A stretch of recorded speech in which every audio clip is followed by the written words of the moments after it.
Hello friends, स्वागत है आपका यूटेरिया पे। मैं प्रवीण कुमार आप लोगों का स्वागत करता हूं। आज के हमारे नए वीडियो जो है हमारा बिहार से जुड़ा हुआ। जैसा कि मैंने बिहार संबंधी एक चार्ट जो है आपको प्रोवाइड किया था कि कैसे बिहार का अध्ययन बेहतर ढंग से किया जा सकता है, तो यदि उस चार्ट संबंधी वीडियो को आपने नहीं देखा है, जिसमें हमने हेडिंग दिया था कि बिहार का जो सीरीज़ है वो स्टार्ट हो रहा है, तो उसी सीरीज़ में हमने तय किया था कि किस क्रम में हम बिहार को पढ़ेंगे। तो उसी क्रम में जो हमारा पहला चैप्टर था वो था सामान्य परिचय। अगर आपने नहीं देखा है तो डिस्क्रिप्शन में मैं लिंक दे दूंगा, वहाँ से आप देख सकते हैं।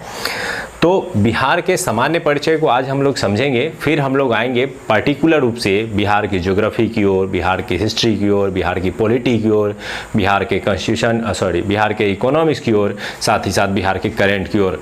तो ये जो हमारा सीरीज़ बढ़ेगा उससे पहले एक बिहार की ओवरऑल पैकेज समझ हो जानी चाहिए, ताकि आने वाले जो एग्ज़ाम है बीपीएससी, बिहार एसएससी या बिहार से जुड़े हुए दरोगा का एग्ज़ाम, सिपाही का एग्ज़ाम, जो भी बिहार में सचिवालय सहायक का एग्ज़ाम, इन सभी एग्ज़ाम में ये आपको सीरीज़ बेहतर रूप से काम आ सके। तो चलिए एक समझ बनाते हैं बिहार पे। सबसे पहले जानते हैं बिहार की स्थिति।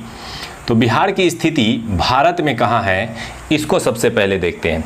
तो क्या है, यदि आप भारत का मैप देखते हैं और इस भारत के मैप में अगर आप बिहार को देखते हैं तो यह पूर्वी भारत में स्थित है, और इसी बिहार के इस तरफ जो बढ़ते हुए क्रम में जो अन्य राज्य आते हैं, जिसे 7 सिस्टर या कई बार 8 सिस्टर्स के नाम से जाना जाता है, उसे पूर्वोत्तर राज्य कहते हैं।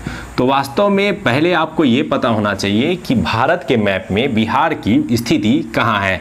मैंने दोस्तों शुरुआती वीडियोज़ में ही बताया था कि आप अपने घर में एक वर्ल्ड ज्योग्राफी का मैप, एक इंडियन ज्योग्राफी का मैप जरूर रखें। यदि आप बीपीएससी की तैयारी कर रहे हैं या बिहार के किसी एग्ज़ाम की तैयारी कर रहे हैं तो एक बिहार का मैप लेकर के भी जरूर घर में लगाएं, ताकि आप इससे बेहतर ढंग से रूबरू हो सकें। तो जो भारत के मैप में अगर हम देखते हैं तो वह बिहार की स्थिति जो है वो पूर्वी भारत की ओर है। तो ये भारत में स्थिति को हमने देखा। अब आते हैं, हम कुछ देखते हैं बेसिक चीज़ें बिहार से जुड़ी हुई, जैसे बिहार के नाम को लेकर के। तो सबसे पहले बिहार का नाम बिहार क्यों पड़ा, तो यह बात है चूँकि भारत में और जो बौद्ध धर्म विकसित हुआ था वो बिहार और यूपी के क्षेत्र में ही विकसित हुआ था। स्पेशली बिहार में गौतम बुद्ध को गया में ज्ञान प्राप्त हुई थी, जिसके बाद उसे बोध गया का नाम दिया गया था। तो बिहार के विभिन्न क्षेत्रों में बौद्ध भिक्षुओं के लिए अनेक विहार बनाए गए थे। विहार से यहाँ तात्पर्य है निवास स्थल से, या एक होता था विहार करना जिसमें घूम करके वो भिक्षा भी मांगते थे। तो बिहार के संबंध में ये वर्ड बार बार यूज किया जाता था। स्पेशली 11वीं-12वीं सदी में बिहार क्षेत्र में बौद्ध भिक्षुओं की संख्या इतनी बढ़ गई कि उन्हें इन विहार को कहते कहते एक वर्ड निकल करके आया, बिहार। तो यहाँ से एक क्वेश्चन पूछा जाता है कि बिहार का नाम बिहार क्यों पड़ा। तो अत्यधिक बौद्ध विहारों की संख्या होने के कारण 12वीं सदी के आसपास बिहार का नाम बिहार पड़ गया, और उसी समय से इसे बिहार के नाम से ही जाना जाता है। अब आते हैं कि बिहार जो वर्तमान स्थिति में अभी हमको देखने को मिलता है, इसकी वर्तमान स्थिति में पहुंचने का इतिहास क्या रहा है। तो इसको आप जान लेंगे कि यदि हम प्राचीन काल में देखेंगे तो यह जिस अवस्था में अभी है उसी क्षेत्र में तो स्थित था ही, लेकिन यह एक मगध साम्राज्य के अंतर्गत आता था। खास करके जब मौर्य वंश वगैरह थे तो इस क्षेत्र में शासन चलता था, लेकिन मध्यकाल में इसे बंगाल का अंग बना दिया गया। खास करके मुगल काल में इसे बंगाल से जोड़ दिया गया और उस समय से यह बंगाल का पार्ट रहा। लेकिन आपको पढ़ने को मिलेगा कि किस प्रकार से 1911 में दिल्ली दरबार में जो दिसंबर में बैठक हुई थी उसमें ये घोषणा की गई कि बिहार को बंगाल से अलग राज्य बनाया जाएगा, और इस घोषणा के तहत 1 अप्रैल 1912 को बंगाल से पृथक करके बिहार राज्य का गठन किया गया।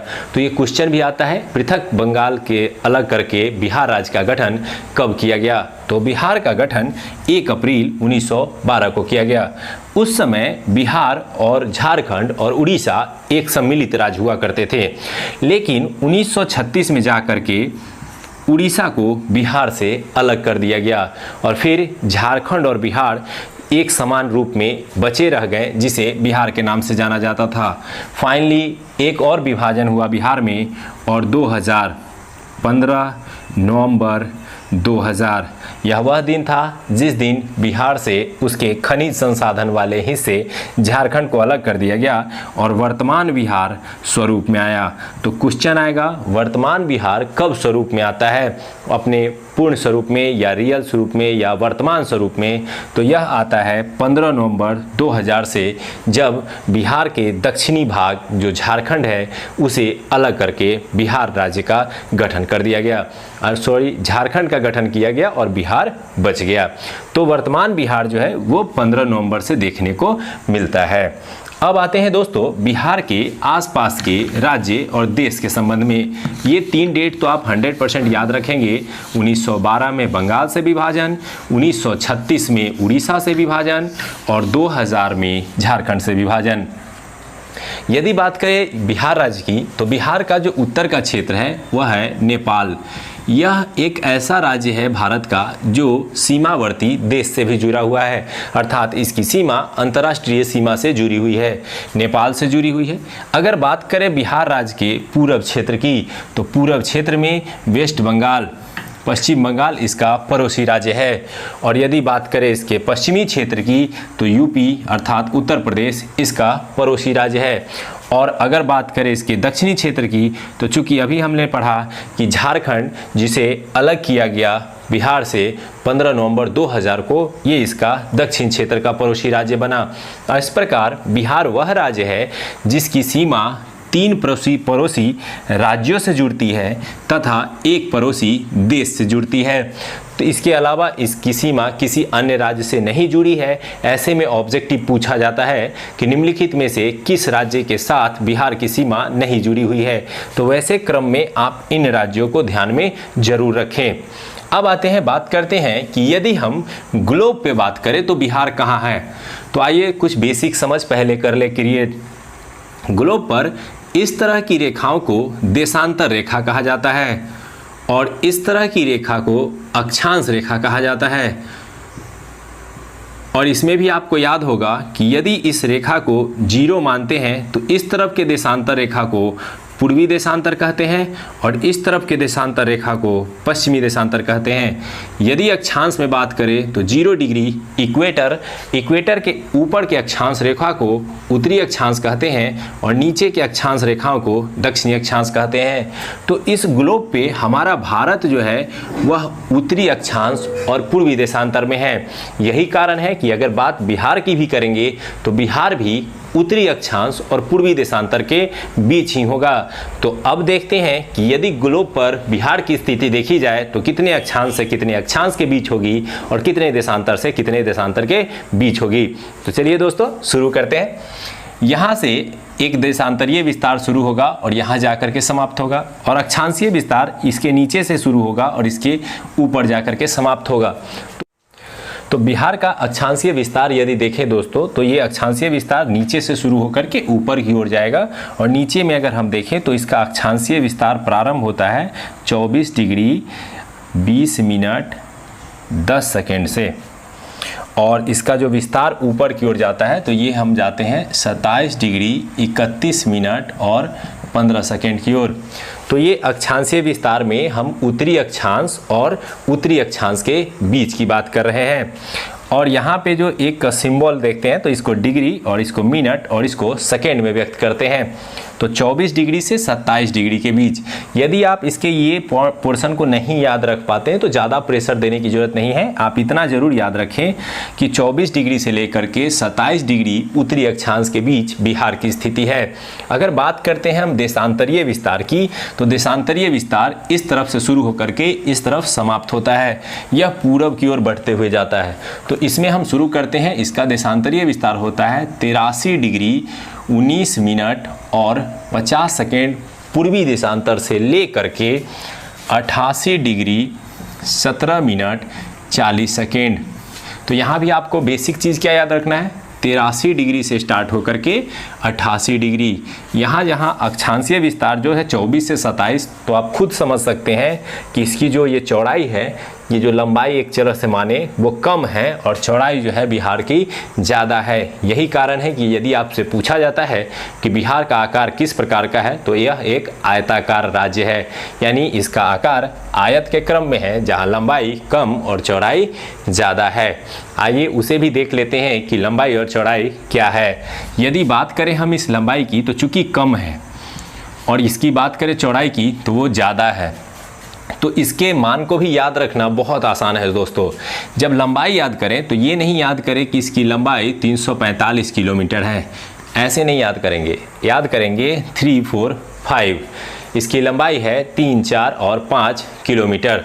क्यों? क्योंकि जब आप एग्जामिनेशन हॉल में जाते हैं तो कई बार इस 345 की जगह वो 354 लिख के ऑप्शन देगा और वहाँ आपको ऐसा फील होगा कि हाँ हमने तो यही पढ़ा था।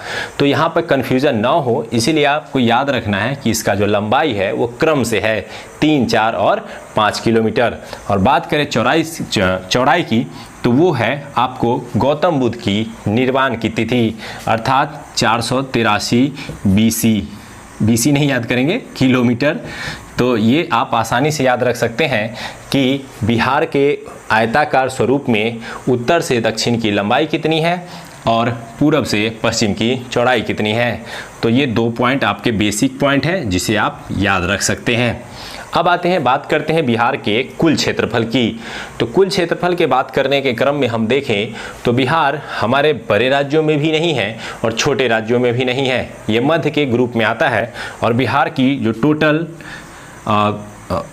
क्षेत्रफल है उसको हम अगर देखें तो 94,163 वर्ग किलोमीटर अर्थात 94,163 किलोमीटर स्क्वायर क्षेत्रफल में यह बिहार फैला हुआ है। और यदि इसे हम भारत के राज्यों के क्रम में देखें तो भारत के राज्यों में इसका स्थान 13वां है, क्योंकि तेलंगाना के बनने के बाद बिहार का स्थान एक स्थान और नीचे आ गया। पहले यह 12वें स्थान पे हुआ करता था। तो बिहार का जो क्रम है वो 13वां है। लेकिन यदि हम बात करते हैं पूरे भारत में बिहार के क्षेत्रफल की प्रतिशत की तो बिहार 2.86% के साथ बिहार के क्षेत्रफल भारत के क्षेत्रफल का एक अंग बना हुआ है। यानी अगर हम बात करें जनसंख्या में तो जनसंख्या जो है बिहार की वो भारत की कुल जनसंख्या का 8.6 है। लेकिन अगर हम बात करते हैं यहाँ क्षेत्रफल की तो हम मात्र बिहार 2.86 है। तो कहीं ना कहीं क्षेत्रफल ज़्यादा है कम है और जनसंख्या ज़्यादा है। तो ये क्षेत्रफल संबंधी कुछ आंकड़े रहे। अब आते हैं कुछ अन्य आंकड़े जो बिहार से जुड़े हुए हैं। तो उसके लिए हम इधर वाले पोर्शन को थोड़ा सा मिटाते हैं ताकि उन्हें क्रम से देख सकें।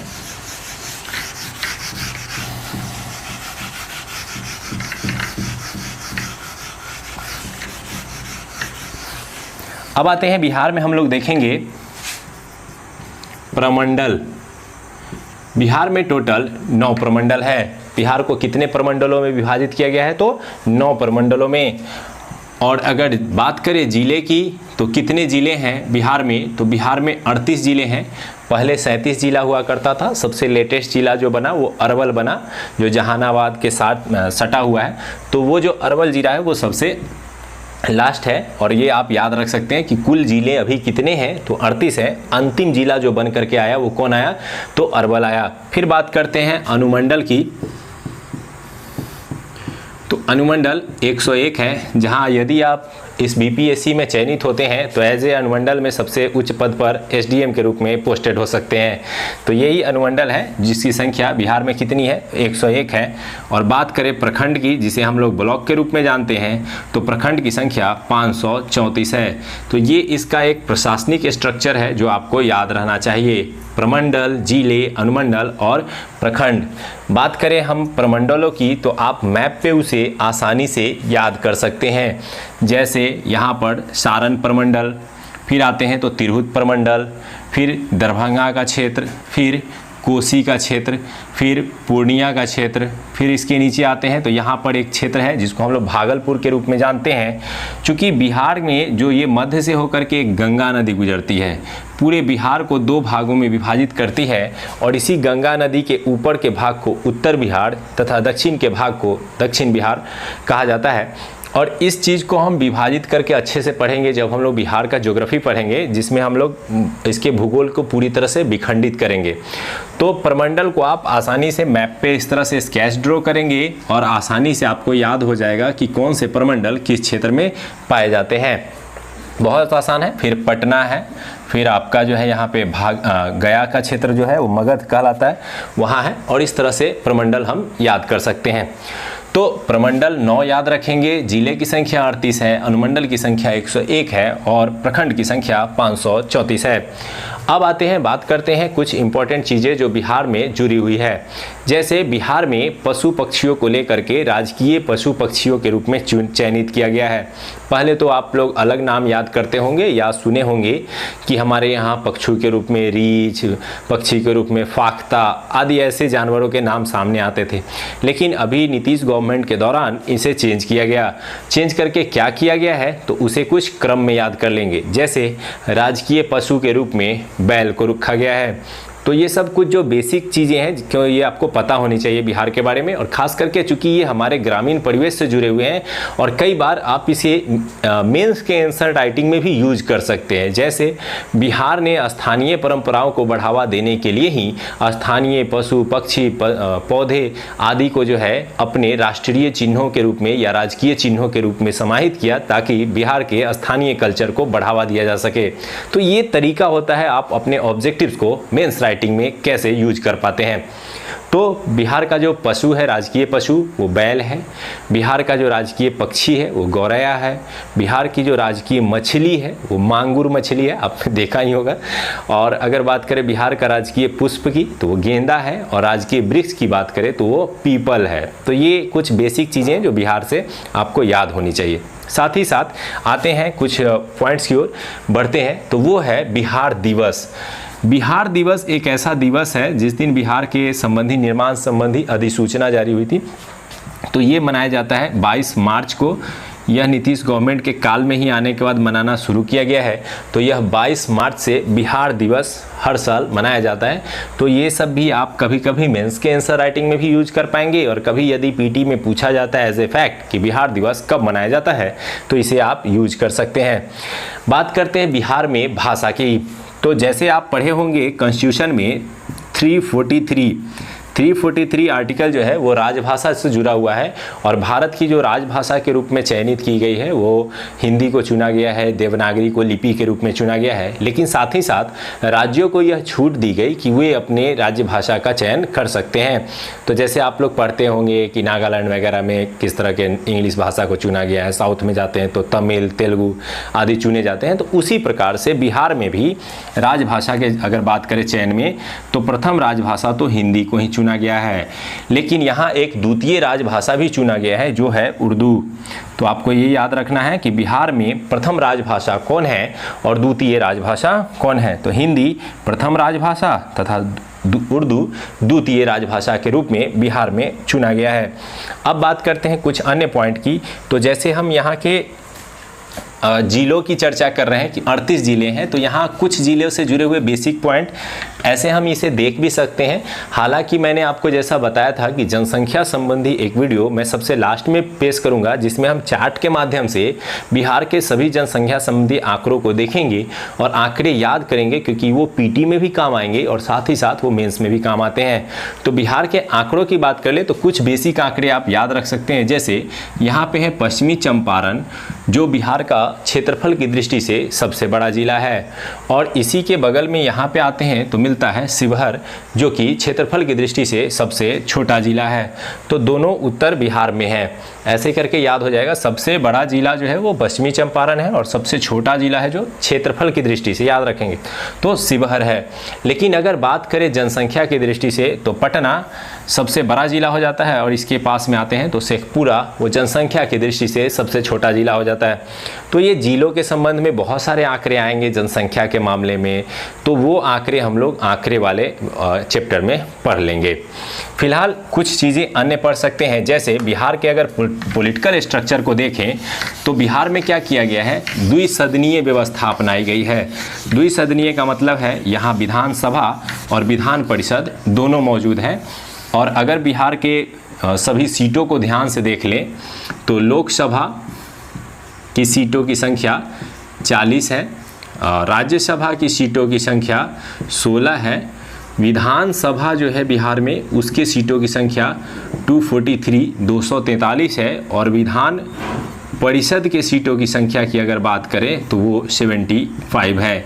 तो ये पॉलिटिकल सिनारियो है, और ये जो हमारा विधानसभा और विधान परिषद दोनों आपको दिखाई देता है, इसको कहा जाता है द्विसदनीय विधानमंडल। तो बिहार उन 7 राज्यों में है जहां द्विसदनीय विधानमंडल की स्थापना की गई है। तो आज हमने देखा स्पेशली बिहार के आसपास और इसके बेसिक चीज़ों को। अब अगले वीडियोस में हम बिहार के भूगोल, बिहार के इतिहास, बिहार के राजनीति के संबंध में बढ़ते क्रम में लगभग 15-20 वीडियो की सीरीज आएगी बिहार की, जिसमें हम बिहार के ओवरऑल पैकेज को समझेंगे, जहां से न केवल पीटी के फैक्ट्स हमें काम आएंगे बल्कि मेंस के समय भी आंसर राइटिंग में काफ़ी मदद मिलेगी। तो उम्मीद करते हैं कि ये बिहार का सीरीज आपको पसंद आ रहा होगा। अगर पसंद आ रहा है तो लाइक, सब्सक्राइब और दोस्तों को शेयर करना तथा ये अपने दोस्तों को इस ग्रुप से जोड़ना ना भूलें। एडुटेरिया फैमिली से जुड़ने तथा वीडियो को देखने के लिए धन्यवाद।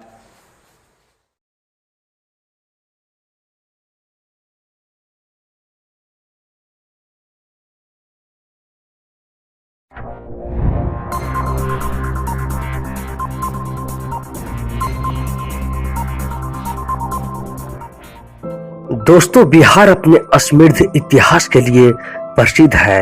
यहाँ का इतिहास अपने अंदर महान संतों और ज्ञानियों की कथा समेटे हुए है। दोस्तों, इस जगह का नाम बिहार क्यों है, इसका एक ऐतिहासिक कारण है। हेलो दोस्तों, मैं हूँ संदीप, आप देख रहे हैं मेरा यूट्यूब चैनल ज्ञान बुलेटिन। तो चलिए दोस्तों, आज हम आपको इस वीडियो में बताएंगे बिहार के इतिहास के बारे में। दोस्तों, इस जगह पर बौद्ध लोग विहार करने आते थे, उसी कारण से इस जगह का नाम बिहार पड़ा। दोस्तों, वैसे भले ही आज बिहार की साक्षरता अन्य राज्यों से कम है, पर बिहार का इतिहास ऐसा बिल्कुल नहीं था। यहाँ तक कि बिहार एक ऐसा स्थल था जहाँ भारत की पुरानी विश्वविद्यालय नालंदा विश्वविद्यालय है। दोस्तों, इसी जमीन पर गौतम बुद्ध ने जन्म लिया। यहीं पर गुरु चाणक्य, आर्यभट्ट जैसे महान विद्वान ने अपनी विद्या और ज्ञान से पूरे भारत देश को एक सही मार्ग पर चलना सिखाया। दोस्तों, जिस समय लोग शिक्षा का महत्व नहीं देते थे, उस समय बिहार के पाटलिपुत्र नगर शिक्षा का केंद्र हुआ करता था। दोस्तों, बिहार का इतिहास सम्राट अशोक, अजातशत्रु आदि के जन्म से जुड़ा है। दोस्तों, ये तो है इतिहास की बातें, पर आज भी यहाँ के बच्चे भारत की सबसे बड़ी परीक्षाओं में अपना स्थान बनाते हैं और नौकरी पाकर साबित कर देते हैं कि बिहार का इतिहास कल भी सुनहरे अक्षरों में लिखा गया था और आगे भी ऐसे ही लिखा जाएगा। दोस्तों, सब जानते हैं कि बिहार के लोग अपनी बुद्धि का लोहा पूरे विश्व में मनवा चुके हैं, पर यहाँ कुछ पिछड़े इलाके भी हैं जो धीरे धीरे विकसित हो रहे हैं। दोस्तों, यहाँ का इतिहास का विवरण तो आदिकाल से पूरे भारत में प्रसिद्ध है। आइए देखते हैं किस काल में बिहार का क्या इतिहास रहा। दोस्तों, पहले हम बात करते हैं आदिकाल की। दोस्तों, बिहार का इतिहास आदिकाल जितना पुराना है, ऐसा माना गया है कि कई पुराने ग्रंथों में बिहार के कई राज्यों का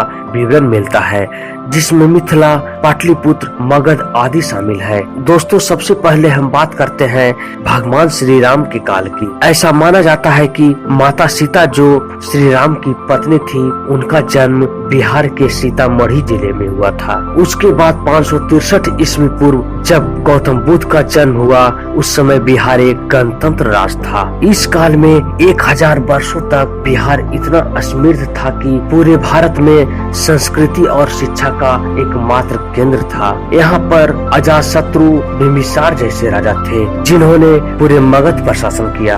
बाद में मगध इतना शक्तिशाली राज बन गया कि नंद वंश ने मगध से लेकर पंजाब तक अपना साम्राज्य फैला दिया था। बाद में ये साम्राज्य मौर्य साम्राज्य के हाथ में चला गया, जिन्होंने मगध को अपने शासन केंद्र बनाए रखा। दोस्तों, यहीं पर अशोक जैसे महान सम्राट का जन्म हुआ, जिनकी वीरता पूरे विश्व में विख्यात है। दोस्तों अब हम बात करते हैं मध्यकाल की। दोस्तों ये काल बिहार के लिए अच्छा नहीं था, क्योंकि उस समय यहाँ मुगलों का शासन था। मुगलों ने 12वीं सदी में न जाने कितने बौद्ध भिक्षुकों का नरसंहार किया और कई विश्वविद्यालयों को नष्ट किया। दोस्तों उसके बाद महान शासक शेरशाह सूरी ने जब राज्य स्थापित किया, उन्होंने पटना को एक नया जीवन देने के लिए अपना मुख्यालय बनाया। दोस्तों जब मुगलों की शक्ति धीरे धीरे क्षीण होने लगा, तब बंगाल के नवाब ने शासन किया, जिन्होंने यहाँ की जनता से बहुत कर वसूला। इसलिए ये काल बिहार के लिए अच्छा नहीं रहा। दोस्तों आगे हम बात करते हैं ब्रिटिश साम्राज्य के बारे में। दोस्तों बक्सर की लड़ाई के बाद बागडोर ब्रिटिश साम्राज्य के हाथों में चला गया। उन्होंने पटना को व्यापारिक केंद्र बनाया था। 1912 तक बंगाल प्रेसिडेंसी ब्रिटिश राज का हिस्सा बने और बिहार और उड़ीसा एक अलग प्रांत बन गया। दोस्तों पटना फिर से नए राज्य की राजधानी के रूप में उभरा। दोस्तों अंग्रेजों ने पटना में कई कॉलेज बनवाए, जिसमें पटना कॉलेज, पटना विज्ञान college, Bihar college of engineering, prince of Wales medical college और बिहार पशु चिकित्सा कॉलेज जैसे कई शैक्षणिक संस्थानों आती है। 1935 में बिहार के कुछ हिस्सों को उड़ीसा के अलग राज्य में पुनर्गठित किया गया। पटना ब्रिटिश राज्य में बिहार की राजधानी के रूप में ही रहा। दोस्तों इस समय जब 1942 में महात्मा गांधी ने भारत छोड़ो और असहयोग आंदोलन चलाए, उसमें भी यहाँ के लोग बढ़ चढ़ कर भाग लिया और 1946 में बिहार की पहली कैबिनेट बनी, जिसमें श्री कृष्ण सिंह प्रथम मुख्यमंत्री बने और अनुग्रह नारायण सिन्हा प्रथम उप मुख्यमंत्री बने। दोस्तों अब हम आपको बिहार से जुड़े कुछ तथ्य जैसे शिक्षा, अर्थव्यवस्था, भाषा और संस्कृति के बारे में बताएंगे, जिसमें हम पहले शिक्षा की बात करते हैं। वैसे तो एक समय बिहार शिक्षा का केंद्र हुआ करता था, पर बीच में यहाँ की स्थिति ऐसी हो गई थी कि शिक्षा में भारी गिरावट आई और अब फिर धीरे धीरे सुधरने लगी है। यहाँ के प्राथमिक विद्यालय, मध्य विद्यालय, अन्य विद्यालय अब धीरे धीरे सुधर रहे हैं और दोस्तों यहाँ महाविद्यालय और रिसर्च सेंटर खोले गए हैं। आशा है कि बिहार का शिक्षा स्तर अब धीरे धीरे सुधर जाएगा। दोस्तों आगे हम बात करते हैं अर्थव्यवस्था के बारे में। दोस्तों यहाँ पर कृषि एक मात्र साधन है, जिससे यहाँ के अधिकांश लोग अपना जीवन चलाते हैं। इसके अलावा यहाँ कई उद्योग केंद्र भी हैं, जैसे बंदूक कारखाना, सिगरेट कारखाना, रेल कारखाना, चीनी मिलें आदि शामिल है। दोस्तों यहाँ की मुख्य भाषा मैथिली है। इसके अलावा यहाँ अंगिका, मगहिया, हिंदी, उर्दू और भोजपुरी भी बोली जाती है। आगे दोस्तों हम बात करेंगे संस्कृति के बारे में। दोस्तों यह एक पुरुष प्रधान राज्य है। यहाँ कई प्रकार के त्योहार मनाए जाते हैं, जिसमें छठ पूजा सबसे महत्वपूर्ण माना जाता है। दोस्तों इसके अलावा यहाँ कई धर्मों के पर्व मनाए जाते हैं। दोस्तों यहाँ की रूढ़िवादी परंपरा होने के कारण आज भी यहाँ का विवाह माता पिता और रिश्तेदारों के द्वारा तय किए जाते हैं। लोक गीतों के अलावा यहाँ के विवाह पर शहनाई बजाना आम बात है, क्योंकि बिस्मिल्लाह खान यहीं के थे। मित्रों बिहार का इतिहास इतना बृहद है कि इसके बारे में सारी जानकारी देना संभव नहीं है, इसलिए हम अपने वीडियो के जरिए बिहार के बारे में एक छोटी सी जानकारी दिए हैं। दोस्तों आपको ये वीडियो कैसा लगा, आप हमें कमेंट बॉक्स में जरूर लिखिएगा। आशा करता हूँ दोस्तों आपको ये वीडियो पसंद आया होगा। यदि आपको ये वीडियो पसंद आता है तो आप हमारे YouTube चैनल ज्ञान बुलेटिन को सब्सक्राइब जरूर कीजिएगा और साथ में बेल आइकन दबाना बिल्कुल मत भूलिएगा, ताकि हमारा नया वीडियो आपको पहले देखने और सुनने का मौका मिलेगा। धन्यवाद दोस्तों।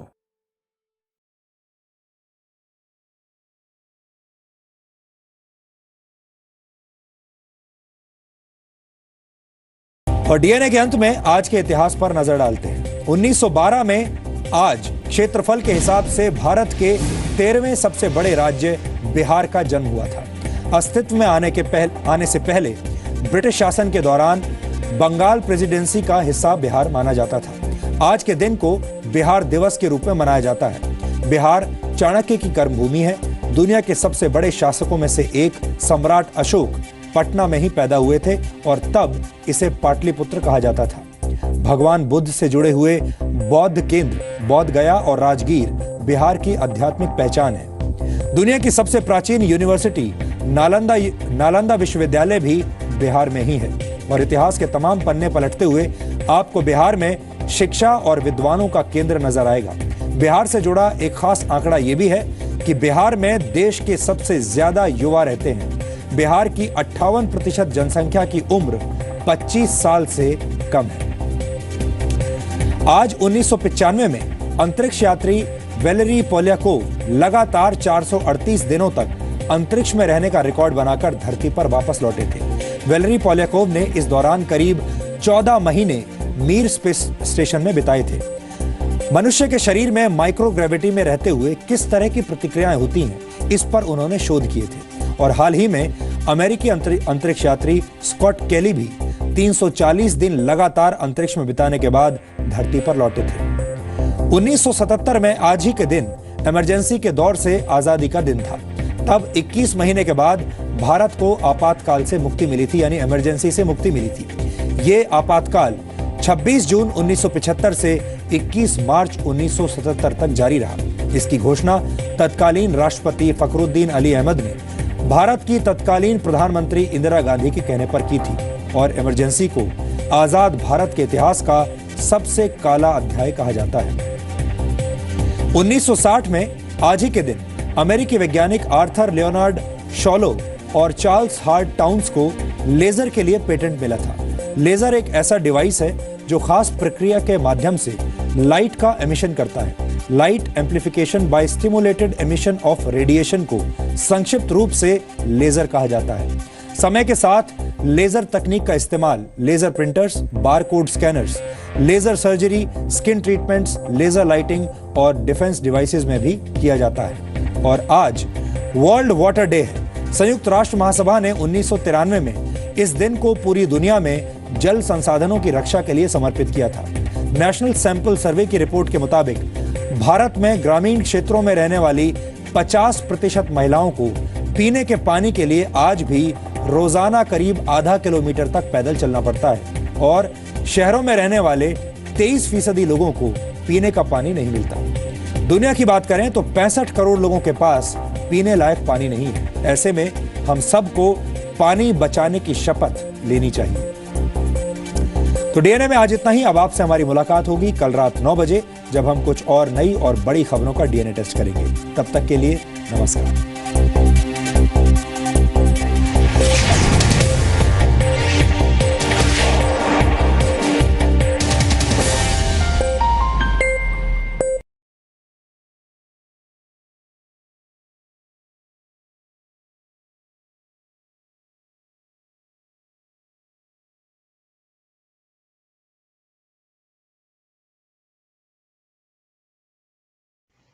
हेलो दोस्तों, welcome to our channel learn for job. इस वीडियो में हम बात करेंगे बिहार में अब तक कौन कौन मुख्यमंत्री रहे हैं, उनके कार्यकाल और वे किस पार्टी से बिलोंग करते हैं। इसके बारे में हम इस वीडियो में विस्तार से चर्चा करेंगे।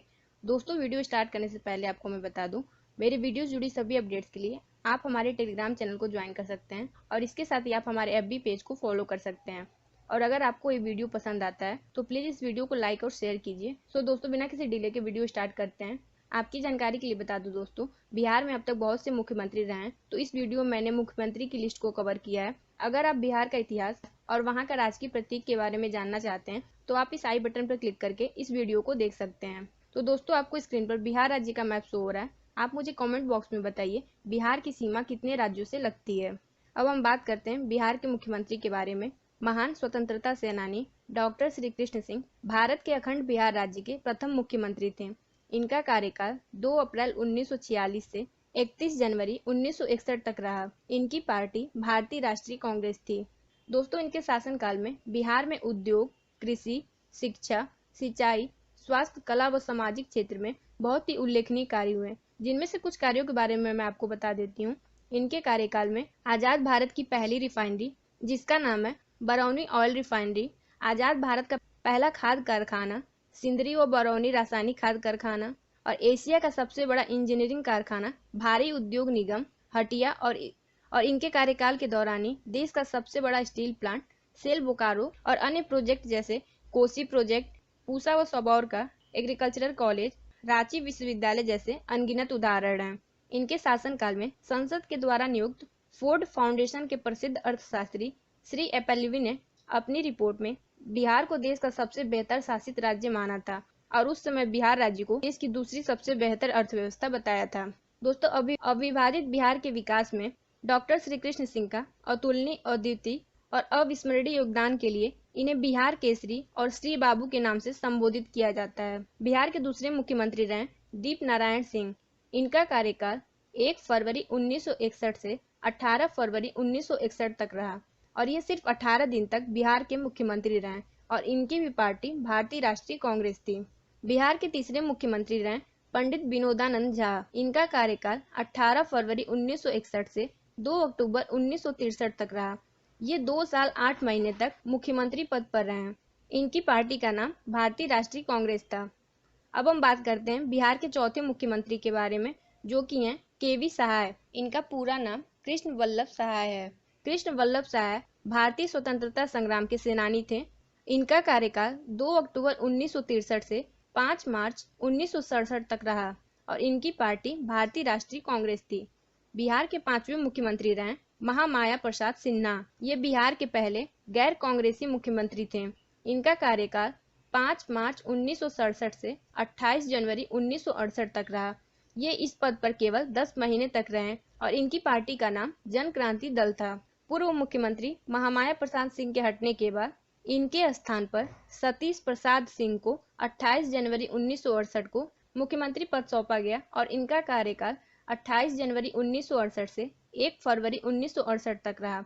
आपको बता दें कि ये सबसे कम दिन के लिए बिहार के मुख्यमंत्री पद पर रहे। इनकी पार्टी संयुक्त सोशलिस्ट पार्टी थी और 5 दिनों के बाद यानी 1 फरवरी को नए मुख्यमंत्री को शपथ दिलाई गई, जो कि थे बीपी मंडल। बीपी मंडल बिहार के 7वें मुख्यमंत्री थे। इनका पूरा नाम बिंदेश्वरी प्रसाद मंडल था। बीपी मंडल भारतीय संसद के सदस्य और द्वितीय पिछड़ा वर्ग आयोग के अध्यक्ष थे। इनका कार्यकाल 1 फरवरी 1968 से 2 मार्च 1968 तक रहा और ये 31 दिन तक बिहार के मुख्यमंत्री रहे। इनकी भी पार्टी संयुक्त सोशलिस्ट पार्टी थी।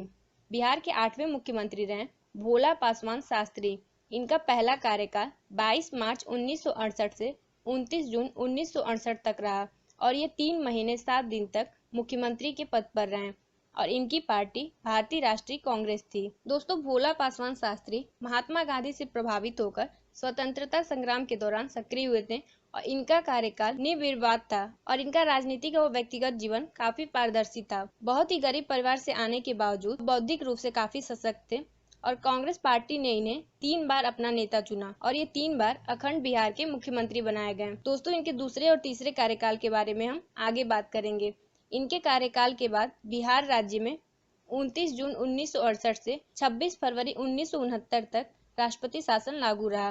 राष्ट्रपति शासन के हटने के बाद बिहार के 9वें मुख्यमंत्री रहे हरिहर सिंह। इनका कार्यकाल 26 फरवरी 1969 से 22 जून 1969 तक रहा और ये 3 महीने और 26 दिन तक मुख्यमंत्री रहे। इनके बाद बिहार के 10वें मुख्यमंत्री रहे भोला पासवान शास्त्री।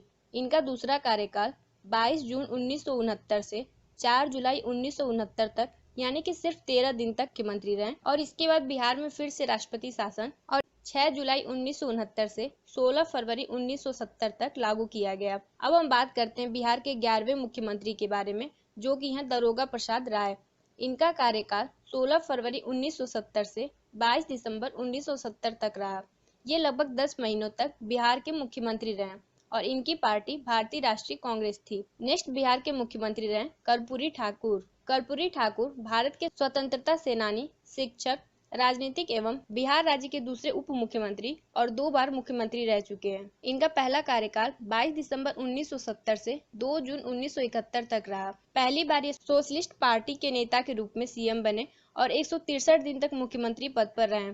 आपको मैं बता दूं, ये सरल और सरस हृदय के राजनेता माने जाते थे। इनकी सेवा भावना के कारण ही इन्हें जन नायक कहा जाता था। ये सदा गरीबों के अधिकार के लिए लड़ते रहे। मुख्यमंत्री रहते हुए इन्होंने पिछड़ों को 27% आरक्षण दिया। दोस्तों, भारत छोड़ो आंदोलन के समय इन्होंने 26 महीने जेल में बिताए थे और इनका एक परिचित नारा था, अधिकार चाहो तो लड़ना सीखो, पग पग पर अड़ना सीखो, जीना है तो मरना सीखो। इनके बाद बिहार के 13वें मुख्यमंत्री रहे भोला पासवान शास्त्री। इनका तीसरा कार्यकाल 2 जून 1971 से 9 जनवरी 1972 तक रहा और इस बार ये 7 महीने तक सीएम पद पर रहे। दोस्तों, इनके बाद बिहार में तीसरी बार राष्ट्रपति शासन 9 जनवरी 1972 से 19 मार्च 1972 तक लागू किया गया। राष्ट्रपति शासन हटने के बाद बिहार के 14वें मुख्यमंत्री रहे केदार पांडे। इनका कार्यकाल 19 मार्च 1972 से 2 जुलाई 1973 तक रहा और ये 1 साल 4 महीने तक बिहार के मुख्यमंत्री रहे। इनकी पार्टी भारतीय राष्ट्रीय कांग्रेस थी। बिहार के 15वें मुख्यमंत्री रहे अब्दुल गफूर।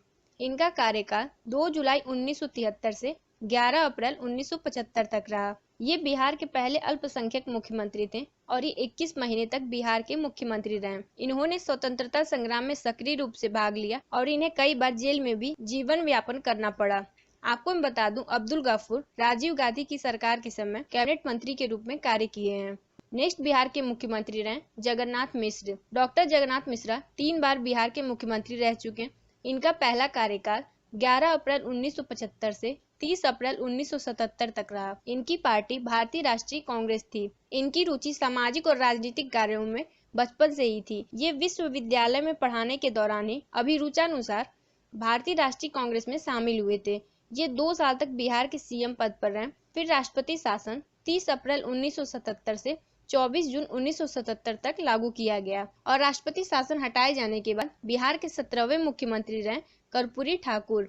इनका दूसरा कार्यकाल 24 जून 1977 से 21 अप्रैल 1979 तक रहा। इस बार इनकी पार्टी जनता पार्टी थी। नेक्स्ट बिहार के मुख्यमंत्री रहे रामसुंदर दास। इनका कार्यकाल 21 अप्रैल 1979 से 17 फरवरी 1980 तक रहा। जनता पार्टी से बिहार के सीएम बनने वाले ये दूसरे नेता थे और ये 10 महीने तक मुख्यमंत्री पद पर रहे।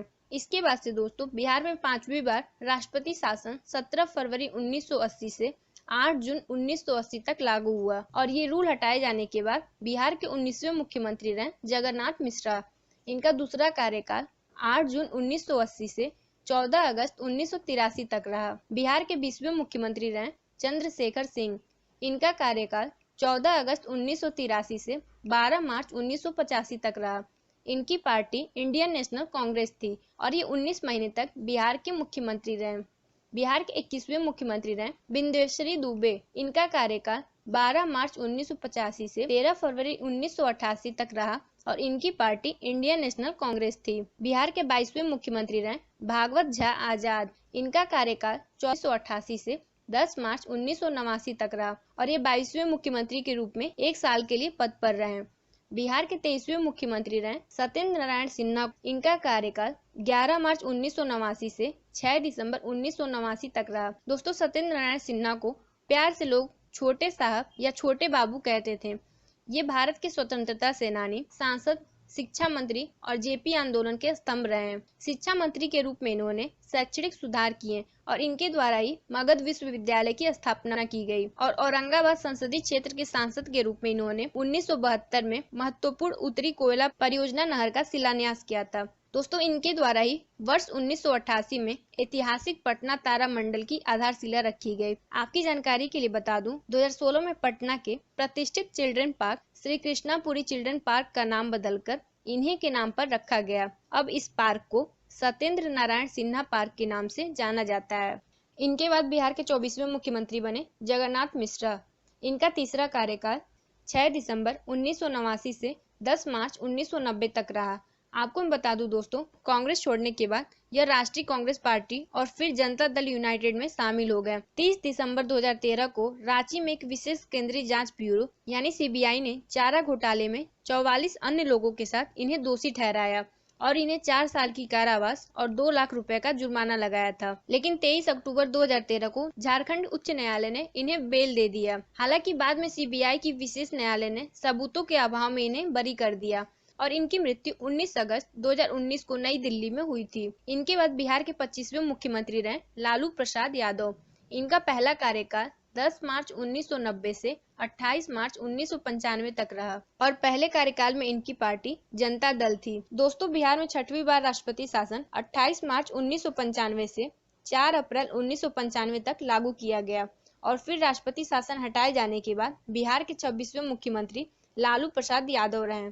इनका दूसरा कार्यकाल 4 अप्रैल 1995 से 25 जुलाई 1997 तक रहा। इस कार्यकाल के दौरान लालू यादव ने जनता दल से अलग होकर राष्ट्रीय जनता दल के नाम से नई पार्टी बना ली। 1997 में जब केंद्रीय अन्वेषण ब्यूरो यानी सीबीआई ने उनके खिलाफ चारा घोटाला मामले में आरोप पत्र दाखिल किया तो लालू यादव को मुख्यमंत्री पद से हटना पड़ा और अपनी पत्नी राबड़ी देवी को सत्ता सौंपकर ये राष्ट्रीय जनता दल के अध्यक्ष बन गए। चारा घोटाला मामले में लालू यादव को जेल भी जाना पड़ा और वे कई महीने तक जेल में भी रहे। लगभग 17 साल तक चले इस ऐतिहासिक मुकदमे में सीबीआई की स्पेशल कोर्ट के न्यायाधीश प्रवास कुमार सिंह ने लालू प्रसाद यादव को वीडियो कॉन्फ्रेंसिंग के जरिए 3 अक्टूबर 2013 को 5 साल की कैद और 25 लाख रुपए की जुर्माने की सजा सुनाई। और इसके साथ ही दोस्तों, लालू प्रसाद यादव और जदयू नेता जगदीश शर्मा को घोटाला मामले में दोषी करार दिए जाने के बाद लोकसभा से अयोग्य ठहराया गया। इसके कारण रांची जेल में सजा भुगत रहे लालू प्रसाद यादव को लोकसभा की सदस्यता भी गंवानी पड़ी। आपको मैं बता दूं, भारतीय चुनाव आयोग के नए नियमों के अनुसार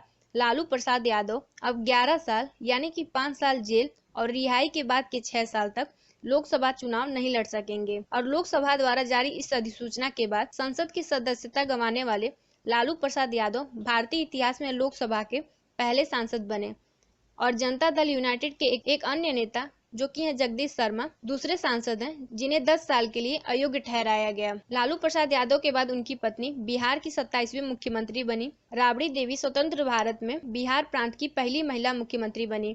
इनका पहला कार्यकाल 25 जुलाई 1997 से 11 फरवरी 1999 तक रहा। इसके बाद बिहार में 7वीं बार राष्ट्रपति शासन 11 फरवरी 1999 से 9 मार्च 1999 तक लागू रहा। और फिर दूसरी बार राबड़ी देवी 9 मार्च 1999 से 2 मार्च 2000 तक बिहार की 28वीं मुख्यमंत्री बनी। इनके बाद बिहार की 29वीं मुख्यमंत्री बने नीतीश कुमार। इनका पहला कार्यकाल 3 मार्च 2000 से 10 मार्च 2000 तक यानी सिर्फ 8 दिन तक रहा और इस समय इनकी पार्टी समता पार्टी थी। नीतीश कुमार के बाद बिहार की 30वीं मुख्यमंत्री बनी राबड़ी देवी।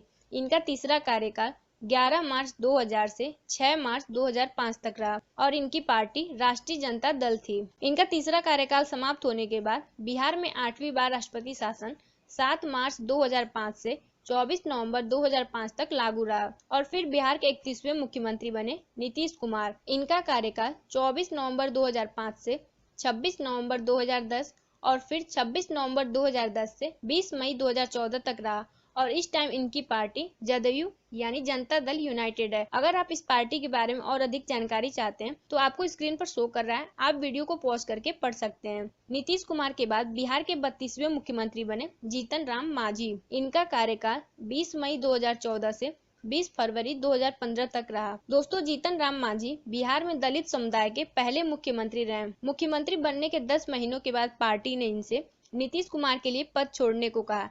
ऐसा न करने के कारण इनको पार्टी से निष्कासित कर दिया गया और फिर 20 फरवरी 2015 को बहुमत साबित न कर पाने के कारण जीतन राम मांझी ने मुख्यमंत्री पद से इस्तीफा दे दिया और इनके बाद फिर नीतीश कुमार बिहार के 33वें मुख्यमंत्री बने। इनका तीसरा कार्यकाल 22 फरवरी 2015 से 20 नवंबर 2015 और फिर 20 नवंबर 2015 से अब तक है। दोस्तों, जब मैं ये वीडियो बना रही हूँ यानी मई 2020 में अभी बिहार के वर्तमान मुख्यमंत्री नीतीश कुमार हैं और बिहार में इस साल इलेक्शन होने वाले हैं। तो अगर कोई नए मुख्यमंत्री बनते हैं तो मैं आपको न्यू वीडियो के माध्यम से अपडेट कर दूंगी। तो दोस्तों, यहाँ पर हमारे बिहार के मुख्यमंत्रियों की लिस्ट समाप्त होती है। उम्मीद करती हूँ आपको ये वीडियो पसंद आया होगा। अगर आपको ये जानकारी पसंद आई हो तो प्लीज इस वीडियो को लाइक और शेयर कीजिए और अगर आप हमारे चैनल पर नए हैं तो हमारे चैनल लर्न फॉर जॉब को सब्सक्राइब करना ना भूलें।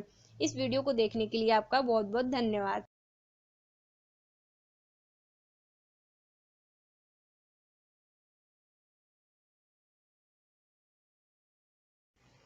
हेलो दोस्तों, welcome to our channel learn for job. इस वीडियो में हम बात करेंगे बिहार में अब तक कौन कौन मुख्यमंत्री रहे हैं, उनके कार्यकाल और वे किस पार्टी से बिलोंग करते हैं, इसके बारे में हम इस वीडियो में विस्तार से चर्चा करेंगे। दोस्तों, वीडियो स्टार्ट करने से पहले आपको मैं बता दूं, मेरे वीडियो जुड़ी सभी अपडेट्स के लिए आप हमारे टेलीग्राम चैनल को ज्वाइन कर सकते हैं और इसके साथ ही आप हमारे FB पेज को फॉलो कर सकते हैं। और अगर आपको ये वीडियो पसंद आता है तो प्लीज़ इस वीडियो को लाइक और शेयर कीजिए। सो दोस्तों, बिना किसी डिले के वीडियो स्टार्ट करते हैं। आपकी जानकारी के लिए बता दूं दोस्तों, बिहार में अब तक बहुत से मुख्यमंत्री रहे हैं, तो इस वीडियो में मैंने मुख्यमंत्री की लिस्ट को कवर किया है। अगर आप बिहार का इतिहास और वहाँ का राजकीय प्रतीक के बारे में जानना चाहते हैं तो आप इस आई बटन पर क्लिक करके इस वीडियो को देख सकते हैं। तो दोस्तों, आपको स्क्रीन पर बिहार राज्य का मैप शो हो रहा है। आप मुझे कमेंट बॉक्स में बताइए बिहार की सीमा कितने राज्यों से लगती है। अब हम बात करते हैं बिहार के मुख्यमंत्री के बारे में। महान स्वतंत्रता सेनानी डॉक्टर श्री कृष्ण सिंह भारत के अखंड बिहार राज्य के प्रथम मुख्यमंत्री थे। इनका कार्यकाल 2 अप्रैल 1946 से 31 जनवरी 1961 तक रहा। इनकी पार्टी भारतीय राष्ट्रीय कांग्रेस थी। दोस्तों, इनके शासनकाल में बिहार में उद्योग, कृषि, शिक्षा, सिंचाई, स्वास्थ्य, कला व सामाजिक क्षेत्र में बहुत ही उल्लेखनीय कार्य हुए, जिनमें से कुछ कार्यों के बारे में मैं आपको बता देती हूँ। इनके कार्यकाल में आजाद भारत की पहली रिफाइनरी, जिसका नाम है बरौनी ऑयल रिफाइनरी, आजाद भारत का पहला खाद कारखाना, सिंदरी व बरौनी रासायनिक खाद कारखाना और एशिया का सबसे बड़ा इंजीनियरिंग कारखाना भारी उद्योग निगम हटिया और इनके कार्यकाल के दौरान ही देश का सबसे बड़ा स्टील प्लांट सेल बोकारो और अन्य प्रोजेक्ट जैसे कोसी प्रोजेक्ट, पूसा व सबौर का एग्रीकल्चरल कॉलेज, रांची विश्वविद्यालय जैसे अनगिनत उदाहरण हैं। इनके शासनकाल में संसद के द्वारा नियुक्त फोर्ड फाउंडेशन के प्रसिद्ध अर्थशास्त्री श्री एपेल्वी ने अपनी रिपोर्ट में बिहार को देश का सबसे बेहतर शासित राज्य माना था और उस समय बिहार राज्य को देश की दूसरी सबसे बेहतर अर्थव्यवस्था बताया था। दोस्तों, अविभाजित बिहार के विकास में डॉक्टर श्री कृष्ण सिंह का अतुलनीय, अद्वितीय और अविस्मरणीय योगदान के लिए इन्हें बिहार केसरी और श्री बाबू के नाम से संबोधित किया जाता है। बिहार के दूसरे मुख्यमंत्री रहे दीप नारायण सिंह। इनका कार्यकाल 1 फरवरी 1961 से 18 फरवरी 1961 तक रहा और ये सिर्फ 18 दिन तक बिहार के मुख्यमंत्री रहे और इनकी भी पार्टी भारतीय राष्ट्रीय कांग्रेस थी। बिहार के तीसरे मुख्यमंत्री रहे पंडित विनोदानंद झा। इनका कार्यकाल 18 फरवरी 1961 से 2 अक्टूबर 1963 तक रहा। ये 2 साल 8 महीने तक मुख्यमंत्री पद पर रहे। इनकी पार्टी का नाम भारतीय राष्ट्रीय कांग्रेस था। अब हम बात करते हैं बिहार के चौथे मुख्यमंत्री के बारे में, जो कि हैं केवी सहाय। इनका पूरा नाम कृष्ण वल्लभ सहाय है। कृष्ण वल्लभ सहाय भारतीय स्वतंत्रता संग्राम के सेनानी थे। इनका कार्यकाल 2 अक्टूबर 1963 से 5 मार्च 1967 तक रहा और इनकी पार्टी भारतीय राष्ट्रीय कांग्रेस थी। बिहार के 5वें मुख्यमंत्री रहे महामाया प्रसाद सिन्हा। ये बिहार के पहले गैर कांग्रेसी मुख्यमंत्री थे। इनका कार्यकाल 5 मार्च 1967 से 28 जनवरी 1968 तक रहा। ये इस पद पर केवल 10 महीने तक रहे और इनकी पार्टी का नाम जन क्रांति दल था। पूर्व मुख्यमंत्री महामाया प्रसाद सिंह के हटने के बाद इनके स्थान पर सतीश प्रसाद सिंह को 28 जनवरी 1968 को मुख्यमंत्री पद सौंपा गया और इनका कार्यकाल 28 जनवरी 1968 से 1 फरवरी 1968 तक रहा। आपको बता दें कि ये सबसे कम दिन के लिए बिहार के मुख्यमंत्री पद पर रहे। इनकी पार्टी संयुक्त सोशलिस्ट पार्टी थी और 5 दिनों के बाद यानी 1 फरवरी को नए मुख्यमंत्री को शपथ दिलाई गई, जो कि थे बीपी मंडल। बीपी मंडल बिहार के 7वें मुख्यमंत्री थे। इनका पूरा नाम बिंदेश्वरी प्रसाद मंडल था। बीपी मंडल भारतीय संसद के सदस्य और द्वितीय पिछड़ा वर्ग आयोग के अध्यक्ष थे। इनका कार्यकाल 1 फरवरी 1968 से 2 मार्च 1968 तक रहा और ये 31 दिन तक बिहार के मुख्यमंत्री रहे। इनकी भी पार्टी संयुक्त सोशलिस्ट पार्टी थी। बिहार के 8वें मुख्यमंत्री रहे भोला पासवान शास्त्री। इनका पहला कार्यकाल 22 मार्च 1968 से 29 जून 1968 तक रहा और ये 3 महीने 7 दिन तक मुख्यमंत्री के पद पर रहे और इनकी पार्टी भारतीय राष्ट्रीय कांग्रेस थी। दोस्तों, भोला पासवान शास्त्री महात्मा गांधी से प्रभावित होकर स्वतंत्रता संग्राम के दौरान सक्रिय हुए थे और इनका कार्यकाल निर्विवाद था और इनका राजनीतिक व व्यक्तिगत जीवन काफी पारदर्शी था। बहुत ही गरीब परिवार से आने के बावजूद बौद्धिक रूप से काफी सशक्त थे और कांग्रेस पार्टी ने इन्हें 3 बार अपना नेता चुना और ये 3 बार अखंड बिहार के मुख्यमंत्री बनाए गए। दोस्तों, इनके दूसरे और तीसरे कार्यकाल के बारे में हम आगे बात करेंगे। इनके कार्यकाल के बाद बिहार राज्य में 29 जून 1968 से 26 फरवरी 1969 तक राष्ट्रपति शासन लागू रहा। राष्ट्रपति शासन के हटने के बाद बिहार के 9वें मुख्यमंत्री रहे हरिहर सिंह। इनका कार्यकाल 26 फरवरी 1969 से 22 जून 1969 तक रहा और ये 3 महीने और 26 दिन तक मुख्यमंत्री रहे। इनके बाद बिहार के 10वें मुख्यमंत्री रहे भोला पासवान शास्त्री। इनका दूसरा कार्यकाल 22 जून 1969 से 4 जुलाई 1969 तक यानी कि सिर्फ 13 दिन तक मुख्यमंत्री रहे और इसके बाद बिहार में फिर से राष्ट्रपति शासन और 6 जुलाई 1969 से 16 फरवरी 1970 तक लागू किया गया। अब हम बात करते हैं बिहार के 11वें मुख्यमंत्री के बारे में, जो कि हैं दारोगा प्रसाद राय।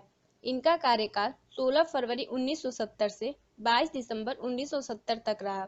ये लगभग 10 महीनों तक बिहार के मुख्यमंत्री रहे और इनकी पार्टी भारतीय राष्ट्रीय कांग्रेस थी। नेक्स्ट बिहार के मुख्यमंत्री रहे कर्पूरी ठाकुर। कर्पूरी ठाकुर भारत के स्वतंत्रता सेनानी, शिक्षक, राजनीतिक एवं बिहार राज्य के दूसरे उप मुख्यमंत्री और 2 बार मुख्यमंत्री रह चुके हैं। इनका पहला कार्यकाल 22 दिसंबर 1970 से 2 जून 1971 तक रहा। पहली बार ये सोशलिस्ट पार्टी के नेता के रूप में सीएम बने और 163 दिन तक मुख्यमंत्री पद पर रहे। आपको मैं बता दूं, ये सरल और सरस हृदय के राजनेता माने जाते थे। इनकी सेवा भावना के कारण ही इन्हें जन नायक कहा जाता था। ये सदा गरीबों के अधिकार के लिए लड़ते रहे। मुख्यमंत्री रहते हुए इन्होंने पिछड़ों को 27% आरक्षण दिया। दोस्तों, भारत छोड़ो आंदोलन के समय इन्होंने 26 महीने जेल में बिताए थे और इनका एक परिचित नारा था, अधिकार चाहो तो लड़ना सीखो, पग पग पर अड़ना सीखो, जीना है तो मरना सीखो। इनके बाद बिहार के 13वें मुख्यमंत्री रहे भोला पासवान शास्त्री। इनका तीसरा कार्यकाल 2 जून 1971 से 9 जनवरी 1972 तक रहा और इस बार ये 7 महीने तक सीएम पद पर रहे। दोस्तों, इनके बाद बिहार में तीसरी बार राष्ट्रपति शासन 9 जनवरी 1972 से 19 मार्च 1972 तक लागू किया गया। राष्ट्रपति शासन हटने के बाद बिहार के 14वें मुख्यमंत्री रहे केदार पांडे। इनका कार्यकाल 19 मार्च 1972 से 2 जुलाई 1973 तक रहा और ये 1 साल 4 महीने तक बिहार के मुख्यमंत्री रहे। इनकी पार्टी भारतीय राष्ट्रीय कांग्रेस थी। बिहार के 15वें मुख्यमंत्री रहे अब्दुल गफूर। इनका कार्यकाल 2 जुलाई 1973 से 11 अप्रैल 1975 तक रहा। ये बिहार के पहले अल्पसंख्यक मुख्यमंत्री थे और ये 21 महीने तक बिहार के मुख्यमंत्री रहे। इन्होंने स्वतंत्रता संग्राम में सक्रिय रूप से भाग लिया और इन्हें कई बार जेल में भी जीवन यापन करना पड़ा। आपको मैं बता दूं, अब्दुल गफूर राजीव गांधी की सरकार के समय कैबिनेट मंत्री के रूप में कार्य किए हैं। नेक्स्ट बिहार के मुख्यमंत्री रहे जगन्नाथ मिश्र। डॉक्टर जगन्नाथ मिश्रा 3 बार बिहार के मुख्यमंत्री रह चुके हैं। इनका पहला कार्यकाल 11 अप्रैल 1975 से 30 अप्रैल 1977 तक रहा। इनकी पार्टी भारतीय राष्ट्रीय कांग्रेस थी। इनकी रुचि सामाजिक और राजनीतिक कार्यों में बचपन से ही थी। ये विश्वविद्यालय में पढ़ाने के दौरान ही अभिरुचानुसार भारतीय राष्ट्रीय कांग्रेस में शामिल हुए थे। ये 2 साल तक बिहार के सीएम पद पर रहे। फिर राष्ट्रपति शासन 30 अप्रैल 1977 से 24 जून 1977 तक लागू किया गया और राष्ट्रपति शासन हटाए जाने के बाद बिहार के 17वें मुख्यमंत्री रहे कर्पूरी ठाकुर।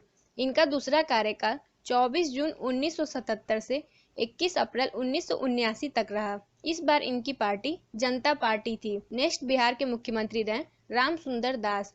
इनका कार्यकाल 21 अप्रैल 1979 से 17 फरवरी 1980 तक रहा। जनता पार्टी से बिहार के सीएम बनने वाले ये दूसरे नेता थे और ये 10 महीने तक मुख्यमंत्री पद पर रहे।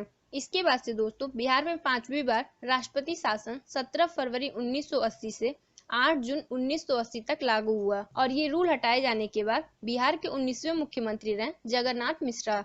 इनका दूसरा कार्यकाल 8 जून 1980 से 14 अगस्त 1983 तक रहा। बिहार के 20वें मुख्यमंत्री रहे चंद्रशेखर सिंह। इनका कार्यकाल 14 अगस्त 1983 से 12 मार्च 1985 तक रहा। इनकी पार्टी इंडियन नेशनल कांग्रेस थी और ये 19 महीने तक बिहार के मुख्यमंत्री रहे। बिहार के 21वें मुख्यमंत्री रहे बिंदेश्वरी दुबे। इनका कार्यकाल 12 मार्च 1985 से 13 फरवरी 1988 तक रहा और इनकी पार्टी इंडियन नेशनल कांग्रेस थी। बिहार के 22वें मुख्यमंत्री रहे भागवत झा आजाद। इनका कार्यकाल 1488 से 10 मार्च 1989 तक रहा और ये 22वें मुख्यमंत्री के रूप में 1 साल के लिए पद पर रहे। बिहार के 23वें मुख्यमंत्री रहे सत्येंद्र नारायण सिन्हा। इनका कार्यकाल 11 मार्च 1989 से 6 दिसंबर 1989 तक रहा। दोस्तों, सत्येंद्र नारायण सिन्हा को प्यार से लोग छोटे साहब या छोटे बाबू कहते थे। ये भारत के स्वतंत्रता सेनानी, सांसद, शिक्षा मंत्री और जेपी आंदोलन के स्तंभ रहे हैं। शिक्षा मंत्री के रूप में इन्होंने शैक्षणिक सुधार किए और इनके द्वारा ही मगध विश्वविद्यालय की स्थापना की गई और औरंगाबाद संसदीय क्षेत्र के सांसद के रूप में इन्होंने 1972 में महत्वपूर्ण उत्तरी कोयला परियोजना नहर का शिलान्यास किया था। दोस्तों, इनके द्वारा ही वर्ष 1988 में ऐतिहासिक पटना तारा मंडल की आधारशिला रखी गई। आपकी जानकारी के लिए बता दूं, 2016 में पटना के प्रतिष्ठित children park Shri Krishnapuri children park का नाम बदलकर इन्हीं के नाम पर रखा गया। अब इस पार्क को सत्येंद्र नारायण सिन्हा पार्क के नाम से जाना जाता है। इनके बाद बिहार के 24वें मुख्यमंत्री बने जगन्नाथ मिश्रा। इनका तीसरा कार्यकाल 6 दिसंबर 1989 से 10 मार्च 1990 तक रहा। आपको मैं बता दूं दोस्तों, कांग्रेस छोड़ने के बाद यह राष्ट्रीय कांग्रेस पार्टी और फिर जनता दल यूनाइटेड में शामिल हो गए। 30 दिसंबर 2013 को रांची में एक विशेष केंद्रीय जांच ब्यूरो यानी सीबीआई ने चारा घोटाले में 44 अन्य लोगों के साथ इन्हें दोषी ठहराया और इन्हें 4 साल की कारावास और 2 लाख रुपए का जुर्माना लगाया था। लेकिन 23 अक्टूबर 2013 को झारखंड उच्च न्यायालय ने इन्हें बेल दे दिया। हालांकि बाद में सीबीआई की विशेष न्यायालय ने सबूतों के अभाव में इन्हें बरी कर दिया और इनकी मृत्यु 19 अगस्त 2019 को नई दिल्ली में हुई थी। इनके बाद बिहार के 25वें मुख्यमंत्री रहे लालू प्रसाद यादव। इनका पहला कार्यकाल 10 मार्च 1990 से 28 मार्च 1995 तक रहा और पहले कार्यकाल में इनकी पार्टी जनता दल थी। दोस्तों, बिहार में 6वीं बार राष्ट्रपति शासन 28 मार्च 1995 से 4 अप्रैल 1995 तक लागू किया गया और फिर राष्ट्रपति शासन हटाए जाने के बाद बिहार के 26वें मुख्यमंत्री लालू प्रसाद यादव रहे। इनका दूसरा कार्यकाल 4 अप्रैल 1995 से 25 जुलाई 1997 तक रहा। इस कार्यकाल के दौरान लालू यादव ने जनता दल से अलग होकर राष्ट्रीय जनता दल के नाम से नई पार्टी बना ली। 1997 में जब केंद्रीय अन्वेषण ब्यूरो यानी सीबीआई ने उनके खिलाफ चारा घोटाला मामले में आरोप पत्र दाखिल किया तो लालू यादव को मुख्यमंत्री पद से हटना पड़ा और अपनी पत्नी राबड़ी देवी को सत्ता सौंपकर ये राष्ट्रीय जनता दल के अध्यक्ष बन गए। चारा घोटाला मामले में लालू यादव को जेल भी जाना पड़ा और वे कई महीने तक जेल में भी रहे। लगभग 17 साल तक चले इस ऐतिहासिक मुकदमे में सीबीआई की स्पेशल कोर्ट के न्यायाधीश प्रवास कुमार सिंह ने लालू प्रसाद यादव को वीडियो कॉन्फ्रेंसिंग के जरिए 3 अक्टूबर 2013 को 5 साल की कैद और 25 लाख रुपए की जुर्माने की सजा सुनाई। और इसके साथ ही दोस्तों, लालू प्रसाद यादव और जदयू नेता जगदीश शर्मा को घोटाला मामले में दोषी करार दिए जाने के बाद लोकसभा से अयोग्य ठहराया गया। इसके कारण रांची जेल में सजा भुगत रहे लालू प्रसाद यादव को लोकसभा की सदस्यता भी गंवानी पड़ी। आपको मैं बता दूं, भारतीय चुनाव आयोग के नए नियमों के अनुसार लालू प्रसाद यादव अब 11 साल यानी कि 5 साल जेल और रिहाई के बाद के 6 साल तक लोकसभा चुनाव नहीं लड़ सकेंगे। और लोकसभा द्वारा जारी इस अधिसूचना के बाद संसद की सदस्यता गंवाने वाले लालू प्रसाद यादव भारतीय इतिहास में लोकसभा के पहले सांसद बने। और जनता दल यूनाइटेड के एक अन्य नेता जो कि है जगदीश शर्मा दूसरे सांसद हैं जिन्हें 10 साल के लिए अयोग्य ठहराया गया। लालू प्रसाद यादव के बाद उनकी पत्नी बिहार की 27वीं मुख्यमंत्री बनी। राबड़ी देवी स्वतंत्र भारत में बिहार प्रांत की पहली महिला मुख्यमंत्री बनी। इनका पहला कार्यकाल 25 जुलाई 1997 से 11 फरवरी 1999 तक रहा। इसके बाद बिहार में 7वीं बार राष्ट्रपति शासन 11 फरवरी 1999 से 9 मार्च 1999 तक लागू रहा और फिर दूसरी बार राबड़ी देवी 9 मार्च 1999 से 2 मार्च 2000 तक बिहार की 28वीं मुख्यमंत्री बनी। इनके बाद बिहार के 29वें मुख्यमंत्री बने नीतीश कुमार। इनका पहला कार्यकाल 3 मार्च 2000 से 10 मार्च 2000 तक यानी सिर्फ 8 दिन तक रहा और इस समय इनकी पार्टी समता पार्टी थी। नीतीश कुमार के बाद बिहार की 30वीं मुख्यमंत्री बनी राबड़ी देवी। इनका तीसरा कार्यकाल 11 मार्च 2000 से 6 मार्च 2005 तक रहा और इनकी पार्टी राष्ट्रीय जनता दल थी। इनका तीसरा कार्यकाल समाप्त होने के बाद बिहार में 8वीं बार राष्ट्रपति शासन 7 मार्च 2005 से 24 नवंबर 2005 तक लागू रहा और फिर बिहार के 31वें मुख्यमंत्री बने नीतीश कुमार। इनका कार्यकाल 24 नवंबर 2005 से 26 नवंबर 2010 और फिर 26 नवंबर 2010 से 20 मई 2014 तक रहा और इस टाइम इनकी पार्टी जदयू यानी जनता दल यूनाइटेड है। अगर आप इस पार्टी के बारे में और अधिक जानकारी चाहते हैं तो आपको स्क्रीन पर शो कर रहा है, आप वीडियो को पॉज करके पढ़ सकते हैं। नीतीश कुमार के बाद बिहार के 32वें मुख्यमंत्री बने जीतन राम मांझी। इनका कार्यकाल 20 मई 2014 से 20 फरवरी 2015 तक रहा। दोस्तों, जीतन राम मांझी बिहार में दलित समुदाय के पहले मुख्यमंत्री रहे। मुख्यमंत्री बनने के 10 महीनों के बाद पार्टी ने इनसे नीतीश कुमार के लिए पद छोड़ने को कहा।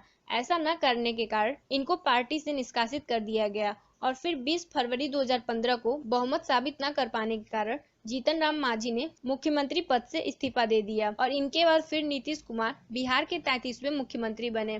इनका तीसरा कार्यकाल 22 फरवरी 2015 से 20 नवंबर 2015 और फिर 20 नवंबर 2015 से अब तक है। दोस्तों, जब मैं ये वीडियो बना रही हूँ यानी मई 2020 में अभी बिहार के वर्तमान मुख्यमंत्री नीतीश कुमार हैं और बिहार में इस साल इलेक्शन होने वाले हैं। तो अगर कोई नए मुख्यमंत्री बनते हैं तो मैं आपको न्यू वीडियो के माध्यम से अपडेट कर दूंगी। तो दोस्तों, यहाँ पर हमारे बिहार के मुख्यमंत्रियों की लिस्ट समाप्त होती है। उम्मीद करती हूँ आपको ये वीडियो पसंद आया होगा। अगर आपको ये जानकारी पसंद आई हो तो प्लीज इस वीडियो को लाइक और शेयर कीजिए और अगर आप हमारे चैनल पर नए हैं तो हमारे चैनल लर्न फॉर जॉब को सब्सक्राइब करना ना भूलें। इस वीडियो को देखने के लिए आपका बहुत बहुत धन्यवाद।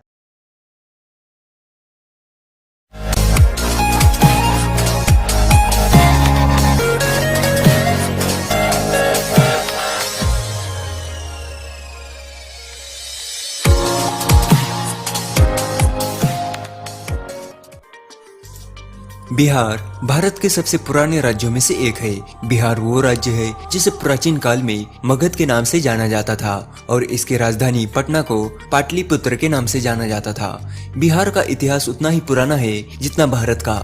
यहाँ मौर्य, गुप्त आदि राजवंशों ने राज किया था। माना यह जाता है कि बिहार शब्द की उत्पत्ति बौद्ध विहार के शब्द विहार से हुई थी, जिसे बाद में बिहार कर दिया गया। 2600 साल पहले बिहार को सबसे ज्यादा शांति प्रिय यानी अहिंसा प्रिय भूमि कहा जाता था।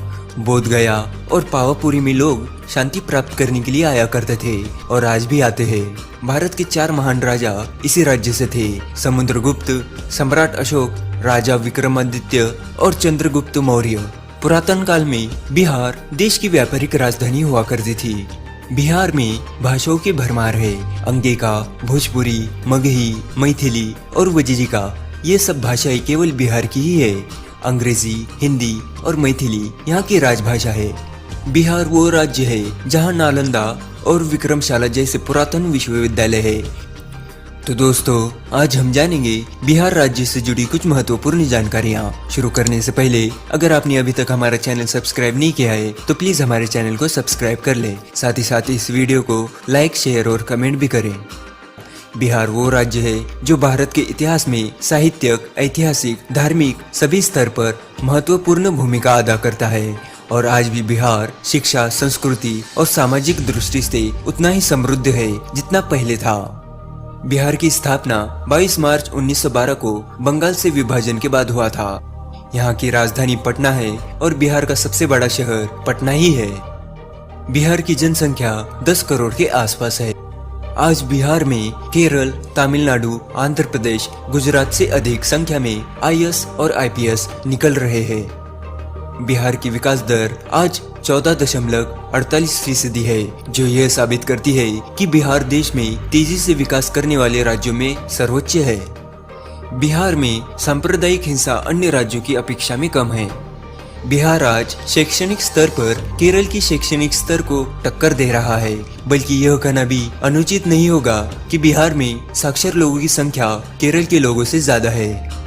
आज किसानों की आत्महत्या की खबर आम हो गई है, पर बिहार एक ऐसा राज्य है जहां कभी कोई किसान इतना मजबूर नहीं होता कि उसे आत्महत्या करनी पड़े। बिहार के कोचिंग सेंटर सुपर 13 को अमेरिका की टाइम मैगजीन ने सर्वश्रेष्ठ संस्थाओं की सूची में शामिल किया है। आपको जानकर हैरानी होगी कि आज सर्वाधिक बैंक PO बिहारी है, जो अन्य राज्यों को पछाड़ रहे हैं। अभियांत्रिक स्तर पर भी देखें तो जितनी IIT बिहार से निकल रहे हैं वो अन्य राज्यों से कहीं अधिक है। विश्व स्तर पर हुए जियोग्राफिकल और एग्रीकल्चर सर्वे के अनुसार विश्व में सबसे ज्यादा उपजाऊ जमीन बिहार की ही है। क्षेत्रफल के हिसाब से यह राज्य देश का 12वां सबसे बड़ा राज्य है और जनसंख्या के मामलों में तीसरा सबसे बड़ा राज्य है। भारत के प्रथम राष्ट्रपति राजेंद्र प्रसाद का जन्म बिहार में ही हुआ था। बिहार में स्थित नालंदा विश्वविद्यालय दुनिया के सबसे पुराने विश्वविद्यालयों में से एक है। बिहार राज्य का राजगीर अपनी प्राकृतिक सौंदर्य के लिए खासा आकर्षक केंद्र बना हुआ है। राजगीर उन 5 पहाड़ियों से घिरा हुआ है। उन्हें पंच पहाड़ी के नाम से जाना जाता है। यह करीब 1000 फीट ऊंची है।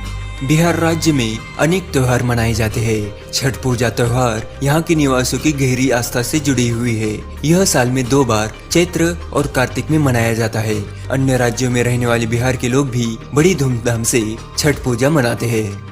प्राचीन काल में गया मगध साम्राज्य का एक अभिन्न अंग था। ऐतिहासिक, धार्मिक और सांस्कृतिक दृष्टि से गया का विशेष महत्व रहा है। यहाँ घूमने के लिए कई महत्वपूर्ण पर्यटन हैं। गया की खूबसूरती का राज उसके चारों ओर पर्वतों की श्रृंखला है। जैन धर्म के 24वें तीर्थकर वर्धमान महावीर का जन्म पटना जिले के कुंडल पूर्व ग्राम में हुआ था। बौद्ध और जैन धर्म के अलावा सिख धर्म की जड़ें भी यहीं से जुड़ी है। गुरु गोविंद सिंह का जन्म पटना में ही हुआ था। सन 1935 में उड़ीसा और सन 2000 में झारखंड को बिहार से विभाजित कर दिया गया।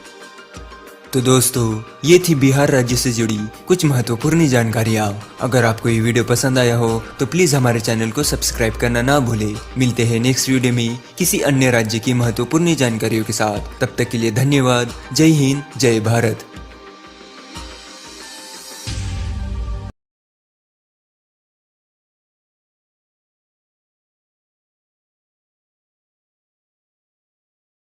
Hello friends, welcome to my YouTube channel. आज इस वीडियो में मैं बात कर रही हूँ सभी 28 राज्यों और जो भी आपके केंद्र शासित प्रदेश के चीफ मिनिस्टर्स हैं उन सभी के बारे में।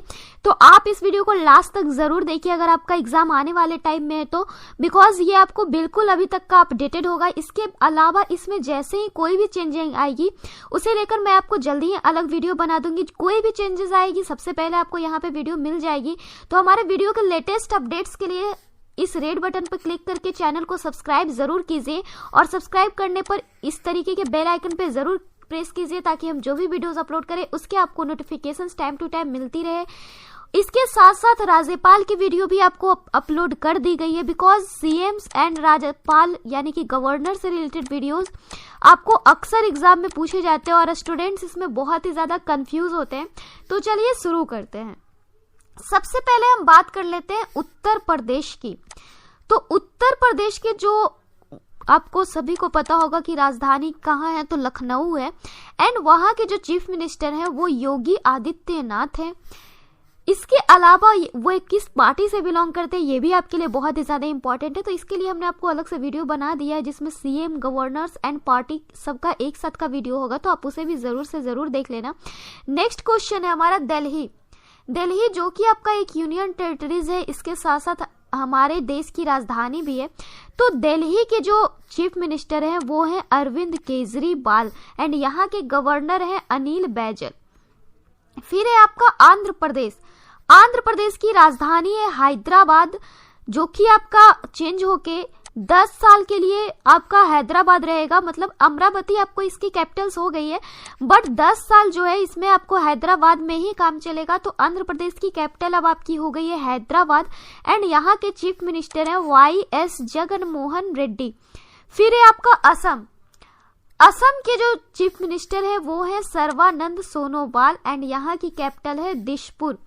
फिर उसी तरीके से छत्तीसगढ़ की capital Raipur and chief minister है भूपेश बघेल। बिहार की capital Patna, chief minister Nitish Kumar. Arunachal Pradesh के capital Itanagar and chief minister Pema Khandu. Goa की बात की जाए तो गोवा की कैपिटल होती है आपकी पणजी एंड यहाँ के चीफ मिनिस्टर हैं प्रमोद सावंत, जो कि मनोहर पर्रिकर की जब डेथ हुई इसके बाद इन्हें बनाया गया प्रमोद सावंत को। फिर है आपका पश्चिम बंगाल यानी वेस्ट बंगाल। तो वेस्ट बंगाल के जो चीफ मिनिस्टर है वो है ममता बनर्जी। ठीक उसी तरीके से हमारा उत्तराखंड के अगर बात करते हैं तो यहाँ के जो आपके चीफ मिनिस्टर है वो है त्रिवेंद्र सिंह रावत। सिक्किम की कैपिटल होती है गंगटोक एंड यहाँ के चीफ मिनिस्टर है प्रेम सिंह तमांग। तेलंगाना की बात की जाए तो तेलंगाना की कैपिटल अब हो गई है हैदराबाद। 2014 में जब आंध्र प्रदेश से यह अलग हुआ उसके बाद आंध्र प्रदेश की नई कैपिटल बनी अमरावती एंड तेलंगाना का कैपिटल हो गया हैदराबाद, जो कि पहले आंध्र प्रदेश का कैपिटल था। एंड यहाँ के चीफ मिनिस्टर हैं के चंद्रशेखर राव। तमिलनाडु की capital Chennai and chief minister है के पलानी स्वामी। ठीक उसी प्रकार से त्रिपुरा की कैपिटल अगरतला एंड यहाँ के चीफ मिनिस्टर है बिप्लब कुमार देव। पंजाब और हरियाणा दोनों की कैपिटल होती है चंडीगढ़ एंड यहाँ के चीफ मिनिस्टर हैं कैप्टन अमरिंदर सिंह। राजस्थान की बात की जाए तो राजस्थान की कैपिटल होती है जयपुर एंड यहाँ के चीफ मिनिस्टर हैं अशोक गहलोत। ओडिशा की कैपिटल है भुवनेश्वर एंड यहाँ के चीफ मिनिस्टर हैं नवीन पटनायक। उसी तरीके से पुदुचेरी जो कि आपका एक यूनियन टेरिटरीज है एंड यहाँ के चीफ मिनिस्टर है वी नारायण स्वामी। मेघालय के चीफ मिनिस्टर है Conrad Sangma. Nagaland capital Kohima, chief minister Neiphiu Rio. Manipur की अगर बात करते हैं तो मणिपुर के जो चीफ मिनिस्टर है वो एन बीरेन सिंह हो गए। मिजोरम की capital Aizawl and chief minister Zoramthanga. Kerala के कैपिटल तिरुवनंतपुरम एंड जो चीफ मिनिस्टर है वो है पिनाराई विजयन। कर्नाटक के जो कैपिटल है वो बेंगलोर है एंड यहाँ के चीफ मिनिस्टर है BS येदियुरप्पा। महाराष्ट्र के चीफ मिनिस्टर जो कि आपके हाल ही में बनाए गए हैं, तो ये आपके लिए काफी इंपॉर्टेंट होगा। और ये जो चीफ मिनिस्टर है उद्धव ठाकरे। यहाँ से जो आपके और क्वेश्चंस बनेंगे कि उद्धव ठाकरे किस पार्टी के हैं, तो शिवसेना के हैं एंड वहां जो है मिली जुली सरकार बनी है शिवसेना, कांग्रेस और एनसीपी की। नेक्स्ट है इसी तरीके से मध्य प्रदेश के जो चीफ मिनिस्टर है वो है कमलनाथ। झारखंड के चीफ मिनिस्टर है रघुवर दास। ठीक उसी तरीके से हरियाणा के चीफ मिनिस्टर है मनोहर लाल खट्टर। हिमाचल प्रदेश के चीफ मिनिस्टर है जयराम ठाकुर एंड गुजरात के चीफ मिनिस्टर है, जहां की कैपिटल होती है गांधीनगर, चीफ मिनिस्टर है विजय रूपाणी। तो ये थे आपके 28 स्टेट्स एंड 2 यूनियन टेरिटरीज के चीफ मिनिस्टर। इसके अलावा जैसे ही इसकी कोई भी चेंजेस हुई, जैसा कि हमने आपको बोला, उसकी आपको वीडियो अपलोड कर दी जाएगी। तो कैसा लगा आपको हमारा आज का वीडियो, ये आप हमें लाइक, कमेंट एंड शेयर करके जरूर बताना। Then bye and thank.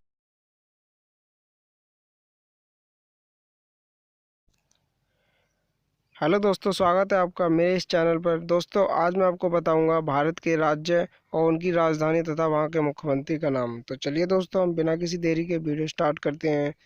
दोस्तों, पहला है असम, जिसकी राजधानी है तेजपुर।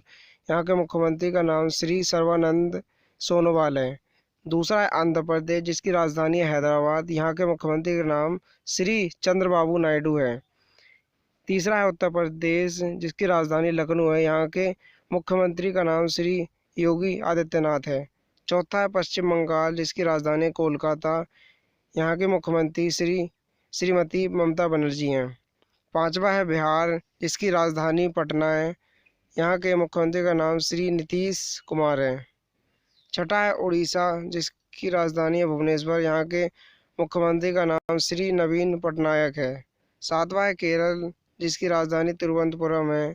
यहाँ के मुख्यमंत्री का नाम श्री पिनरई विजयन है। आठवां है कर्नाटक, जिसकी राजधानी बेंगलोर है। यहाँ के मुख्यमंत्री का नाम श्री सिद्धारमैया है। नौवां है गुजरात, जिसकी राजधानी गांधीनगर है। यहाँ के मुख्यमंत्री का नाम श्री विजय रूपाणी है। 10वां है तमिलनाडु, जिसकी राजधानी चेन्नई है। यहाँ के मुख्यमंत्री का नाम ओ इदापद्दी पलनीस्वामी है। 11वां है जम्मू कश्मीर, जिसकी राजधानी श्रीनगर है। यहाँ के मुख्यमंत्री का नाम महबूबा मुफ्ती सईद है। 12वां है त्रिपुरा, जिसकी राजधानी अगरतला। यहाँ के मुख्यमंत्री का नाम श्री मानिक सरकार है। 13वां है पंजाब, जिसकी राजधानी चंडीगढ़ है। यहाँ के मुख्यमंत्री का नाम श्री कैप्टन अमरिंदर सिंह है। 14 है हरियाणा, जिसकी राजधानी है चंडीगढ़। यहाँ के मुख्यमंत्री का नाम श्री मनोहर लाल खट्टर है।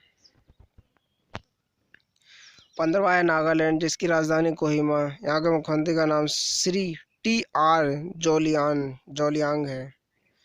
16वां है मध्य प्रदेश, जिसकी राजधानी है भोपाल। यहाँ के मुख्यमंत्री का नाम श्री शिवराज सिंह चौहान है। 17वां है महाराष्ट्र, जिसकी राजधानी मुंबई है। यहाँ के मुख्यमंत्री का नाम श्री देवेंद्र फडणवीस है। 18वां है मणिपुर, जिसकी राजधानी इम्फाल है। यहाँ के मुख्यमंत्री का नाम श्री N बीरेन सिंह है।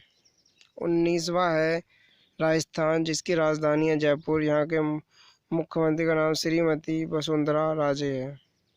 20वां है मेघालय, जिसकी राजधानी शिलांग है। यहाँ के मुख्यमंत्री का नाम डॉक्टर मुकुल संगमा है। 21वां है गोवा, इसकी राजधानी है पणजी। यहाँ के मुख्यमंत्री का नाम मनोहर पर्रिकर है। 22वां है हिमाचल प्रदेश, जिसकी राजधानी है शिमला। यहाँ के मुख्यमंत्री का नाम श्री जयराम ठाकुर है। 23वां छत्तीसगढ़, जिसकी राजधानी है रायपुर। यहाँ के मुख्यमंत्री का नाम डॉक्टर रमन सिंह है। 24वां है झारखंड, जिसकी राजधानी रांची है। यहाँ के मुख्यमंत्री का नाम श्री रघुवर दास है। 25वां है उत्तराखंड जिसकी राजधानी है देहरादून, यहाँ के मुख्यमंत्री का नाम श्री त्रिवेंद्र सिंह रावत है।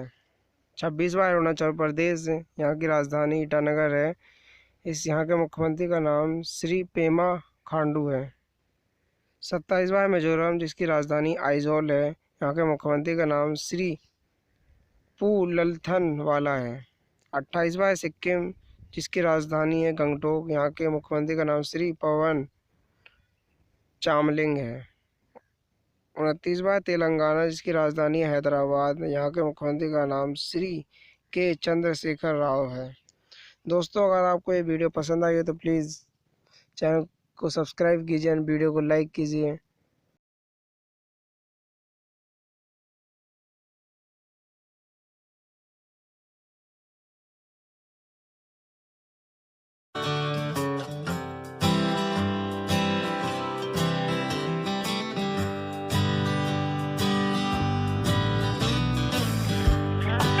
Subscribe and press the bell icon for latest updates. Indian Presidents List 1950 to 2017. First President of India, Rajendra Prasad. Second President of India, Sarvepalli Radhakrishnan. Third President of India, Zakir Hussain. V.V. Giri as an acting president. Muhammad Hidayatullah as an acting president. Fourth President of India, Varahagiri Venkat Giri. Fifth President of India, Fakhruddin Ali Ahmad. B.D. Jagdi as an acting president. Sixth President of India, Neelam Sanjeeva Reddy. Seventh President of India, Gyani Zail Singh. Eighth President of India, Ramaswamy Venkat Raman. Ninth President of India, Shankar Dayal Sharma. 10th President of India, Kocheril Raman Narayanan. 11th President of India, APJ Abdul Kalam. 12th President of India, Pratibha Patil. 13th President of India, Pranab Mukherjee.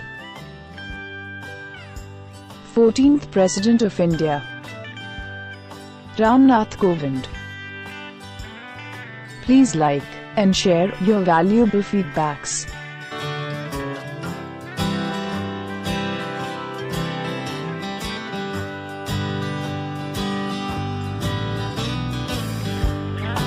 Subscribe and press the bell icon for latest updates.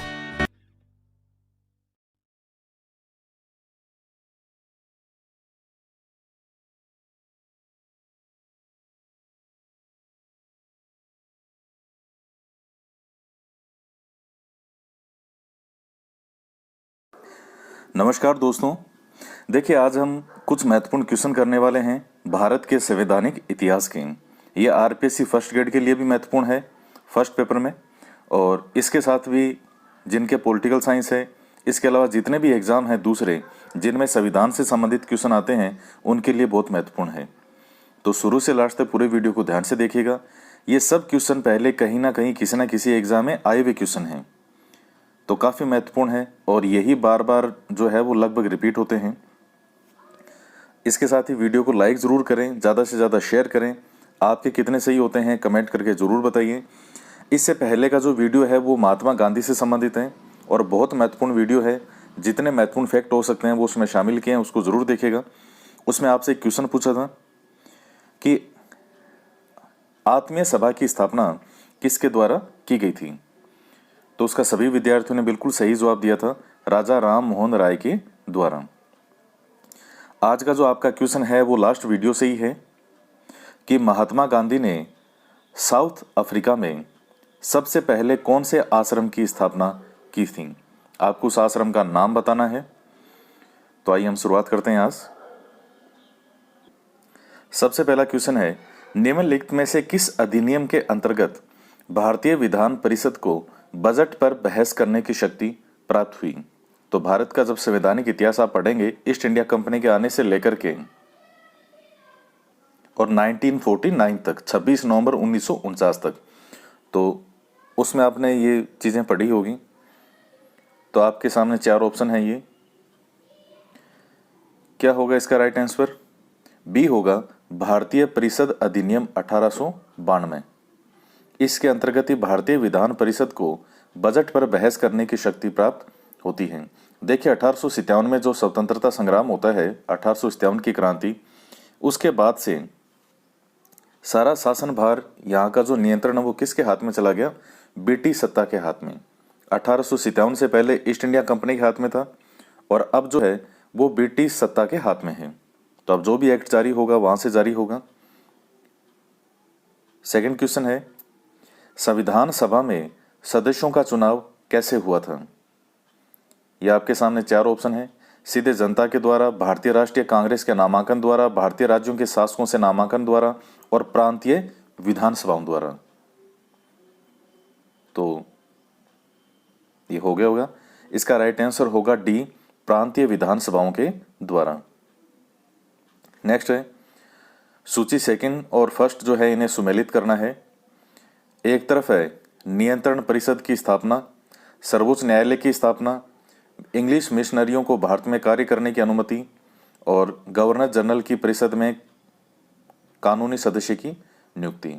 और सामने जो है वो act हैं, नियामक अधिनियम, पिट्स का भारतीय अधिनियम जिसे आप पिट्स इंडिया एक्ट के नाम जानते हैं 1784, चार्टर अधिनियम और चार्टर अधिनियम 1833। तो आप देखिए इसमें किसका क्या सही होगा, कीजिए मिलान इसको। अब देखिए इसमें जो ए है नियंत्रण परिषद की स्थापना, ये है पिट्स का भारतीय अधिनियम 1784। फिर सर्वोच्च न्यायालय की स्थापना, तो सुप्रीम कोर्ट की स्थापना सबसे पहले कहां हुई थी? यहाँ पे 1773 के रेगुलेटिंग एक्ट के तहत। नियामक अधिनियम हिंदी में लिखा गया है, इंग्लिश में कहेंगे इसको रेगुलेटिंग एक्ट। सर्वोच्च न्यायालय की स्थापना ये 1773 हो जाएगा। और उसके बाद में इंग्लिश मिशनरियों को भारत में कार्य करने की अनुमति, इसका होगा थर्ड, 1813 के चार्टर अधिनियम।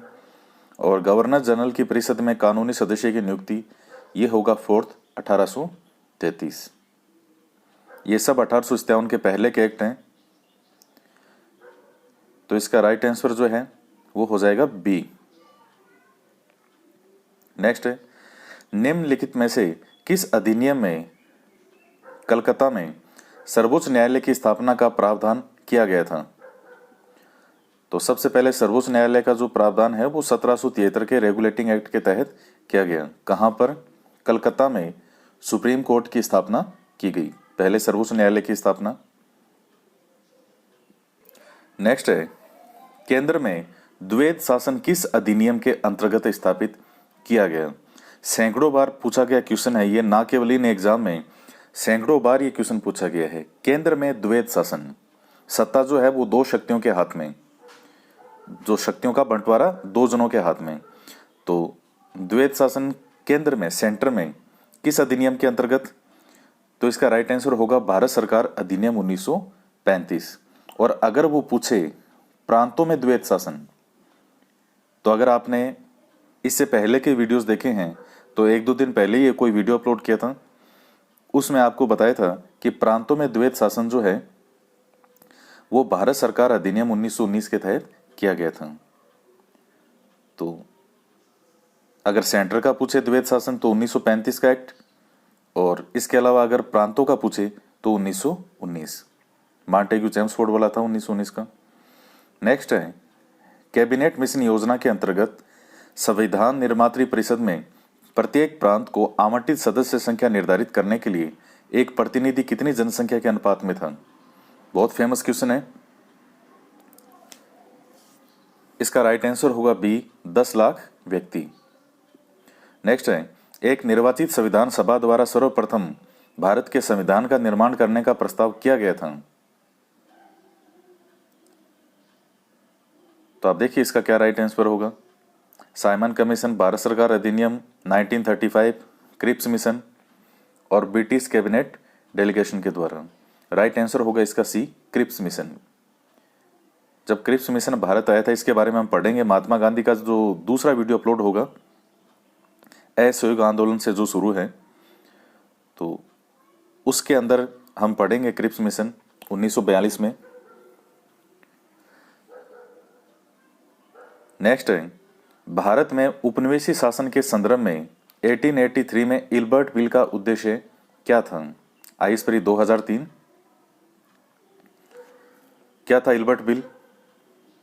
इल्बर्ट बिल के अंतर्गत ये था कि जो भारतीय न्यायाधीश थे उन्हें अंग्रेजों को, या यूं कहें कि जो यूरोपियन लोग हैं, उन्हें सजा देने का प्रावधान किया गया था। तो इसका जो अंग्रेज है उन्होंने घोर विरोध किया था।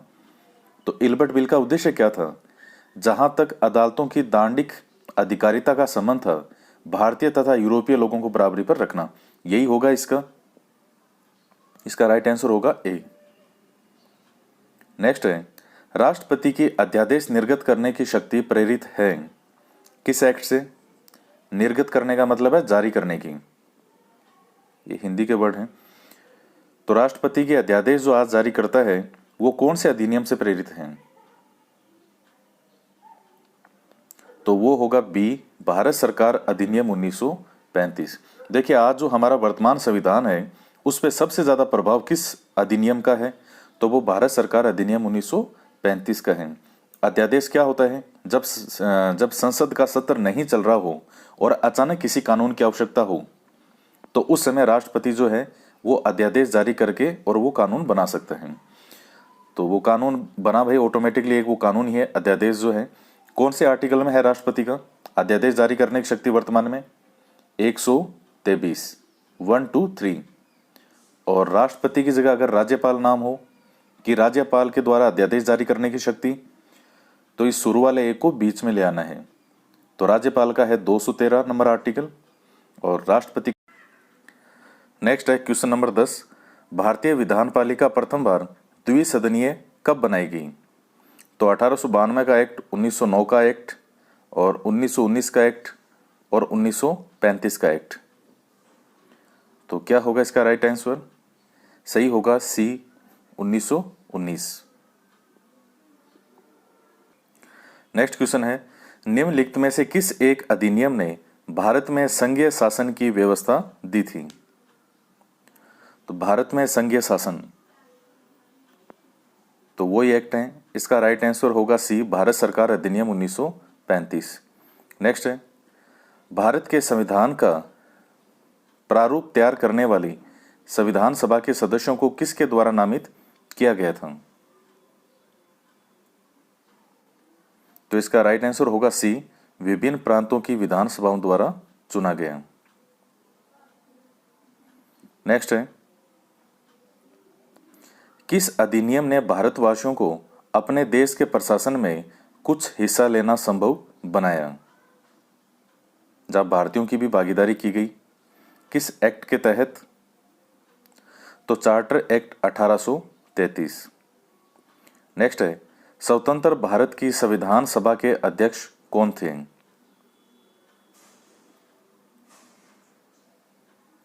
तो राइट आंसर होगा बी, डॉक्टर राजेंद्र प्रसाद। 1946 में निर्मित अंतरिम सरकार में कार्यपालिक परिषद के उपसभापति थे। तो 4 ऑप्शन है आपके सामने। इसका राइट आंसर होगा ए, जवाहरलाल नेहरू। नेक्स्ट है, संविधान सभा के चुने हुए स्थायी अध्यक्ष कौन थे? तो डॉक्टर भीमराव अंबेडकर, सच्चिदानंद सिन्हा, एस राधाकृष्णन और डॉक्टर राजेंद्र प्रसाद। तो इसका राइट आंसर होगा सी, डॉक्टर राजेंद्र प्रसाद। नेक्स्ट है, अखिल भारतीय महासंघ स्थापित करने का प्रावधान शामिल किया गया था? अखिल भारतीय महासंघ। तो राइट आंसर है भारत सरकार अधिनियम 1935 में। ए हुआ। भारत की संविधान निर्मात्री सभा के अध्यक्ष कौन थे? यह आपने सैकड़ों बार पढ़ा होगा क्वेश्चन। तो राइट आंसर होगा ए, डॉक्टर राजेंद्र प्रसाद। नेक्स्ट है, भारत के लिए संविधान की रचना हेतु संविधान सभा का विचार निम्नलिखित में से सर्वप्रथम किसने प्रस्तुत किया था? Very very most question. इसका राइट आंसर होगा, अब सोच लीजिए क्या होगा, कि संविधान सभा का विचार संविधान की रचना के लिए सबसे पहले किसने प्रस्तुत किया था? ए होगा स्वराज पार्टी 1934। नेक्स्ट है, निम्नलिखित में से कौन सा कथन संविधान सभा के विषय में सही नहीं है? यह वैश्विक मताधिकार पर आधारित नहीं थी, यह प्रत्यक्ष निर्वाचन का परिणाम थी, यह बहुदलीय निकाय थी और उसने अनेक समितियों के माध्यम से कार्य किया। तो इसमें जो वैसे सही ऑप्शन देखें तो 3 और 4 सही है, पहला और दूसरा सही नहीं है। लेकिन ये पूछ रहा है कौन सा सही नहीं है, तो पहला और दूसरा हो जाएगा, तो इसका राइट आंसर हो जाएगा ए। नेक्स्ट है, नेक्स्ट क्वेश्चन है, भारतीय संविधान सभा की स्थापना की गई थी? तो आपके सामने ये 4 डेट है, तो क्या होगा इसका राइट आंसर? बी होगा 9 दिसंबर 1946। नेक्स्ट है, भारतीय संविधान को बनाने हेतु संविधान सभा में कुल कितने अधिवेशन हुए थे? तो इसका राइट आंसर होगा सी, 12। नेक्स्ट है, संविधान सभा में वैश्विक मताधिकार को 15 वर्ष के लिए स्थगित करने की बात किसने कही थी? बहुत अच्छा क्वेश्चन है, सही आंसर है इसका मौलाना आजाद। नेक्स्ट क्वेश्चन, 1935 के अधिनियम द्वारा स्थापित संघ में अवशेष शक्तियां किसको दी गई थी, यानी अवशिष्ट शक्तियां? तो 4 ऑप्शन है आपके सामने, तो इसका राइट आंसर होगा सी, गवर्नर जनरल। देखिए वर्तमान में भारत के संविधान में कौन से आर्टिकल में है अवशिष्ट शक्तियों के बारे में? आर्टिकल 248, 248। नेक्स्ट है, निम्नलिखित में से संविधान सभा की संघ संविधान समिति का अध्यक्ष कौन था? तो राइट आंसर है सी, जवाहरलाल नेहरू। नेक्स्ट है, 1935 के अधिनियम के तहत कराए गए विधानसभा चुनावों में किस राज्य में कांग्रेस ने पूर्ण बहुमत प्राप्त नहीं किया? तो इसका राइट आंसर होगा डी, बंगाल में। नेक्स्ट है, भारतीय संविधान को संविधान सभा द्वारा अंगीकृत कब किया गया? तो अंगीकृत कब किया गया था? 26 नवंबर 1949 को। इस दिन पूरा होता है संविधान निर्माण।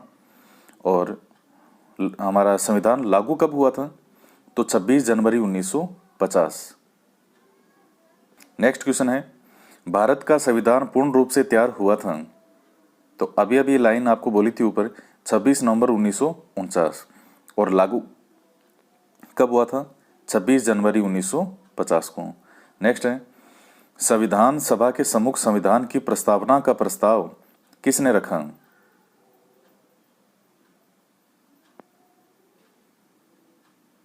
तो जवाहरलाल नेहरू। नेक्स्ट है, भारत के संविधान में केंद्र और राज्यों के बीच किया गया शक्तियों का विभाजन इनमें से किस में उल्लेखित योजना पर आधारित है?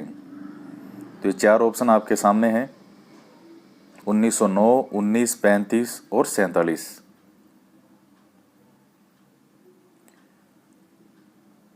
तो केंद्र और राज्यों के बीच में शक्तियों का विभाजन सी होगा, भारत सरकार अधिनियम 1935। किस वर्ष संसद ने भारतीय संविधान अपनाया? तो कब अपनाया? 1950 ही होगा इसका। नेक्स्ट है, 1946 के चुनाव के पश्चात मुस्लिम लीग ने किस प्रांत में अपनी सरकार बनाई? तो ए होगा बंगाल। नेक्स्ट क्वेश्चन, निम्नलिखित में से किसने यह सुझाव दिया था कि भारत की स्वतंत्रता के बाद भारतीय राष्ट्रीय कांग्रेस को एक राजनीतिक दल के रूप में भंग कर दिया जाना चाहिए। तो यह सुझाव दिया गया था महात्मा गांधी के द्वारा। नेक्स्ट है, डॉक्टर भीमराव अंबेडकर की अध्यक्षता में संविधान सभा की प्रारूप समिति में कितने अन्य सदस्य थे? तो इसका राइट आंसर हो जाएगा 6। इनके अलावा अन्य पूछ रहा है तो 6। भारतीय संविधान सभा की प्रारूप समिति का अध्यक्ष कौन था?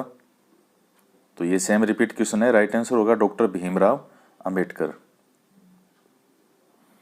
नेक्स्ट क्वेश्चन है, भारतीय संविधान के निर्माण के समय संवैधानिक सलाहकार कौन थे? तो जब भी संवैधानिक सलाहकार का नाम आएगा BN राव। संविधान सभा की प्रांतीय संविधान समिति का अध्यक्ष कौन था? तो इसका राइट आंसर होगा D सरदार पटेल। सरदार वल्लभ भाई पटेल वो थे इसमें इसके अध्यक्ष। तो दोस्तों ये थे आज के भारत के संवैधानिक इतिहास से संबंधित कुछ महत्वपूर्ण क्वेश्चन।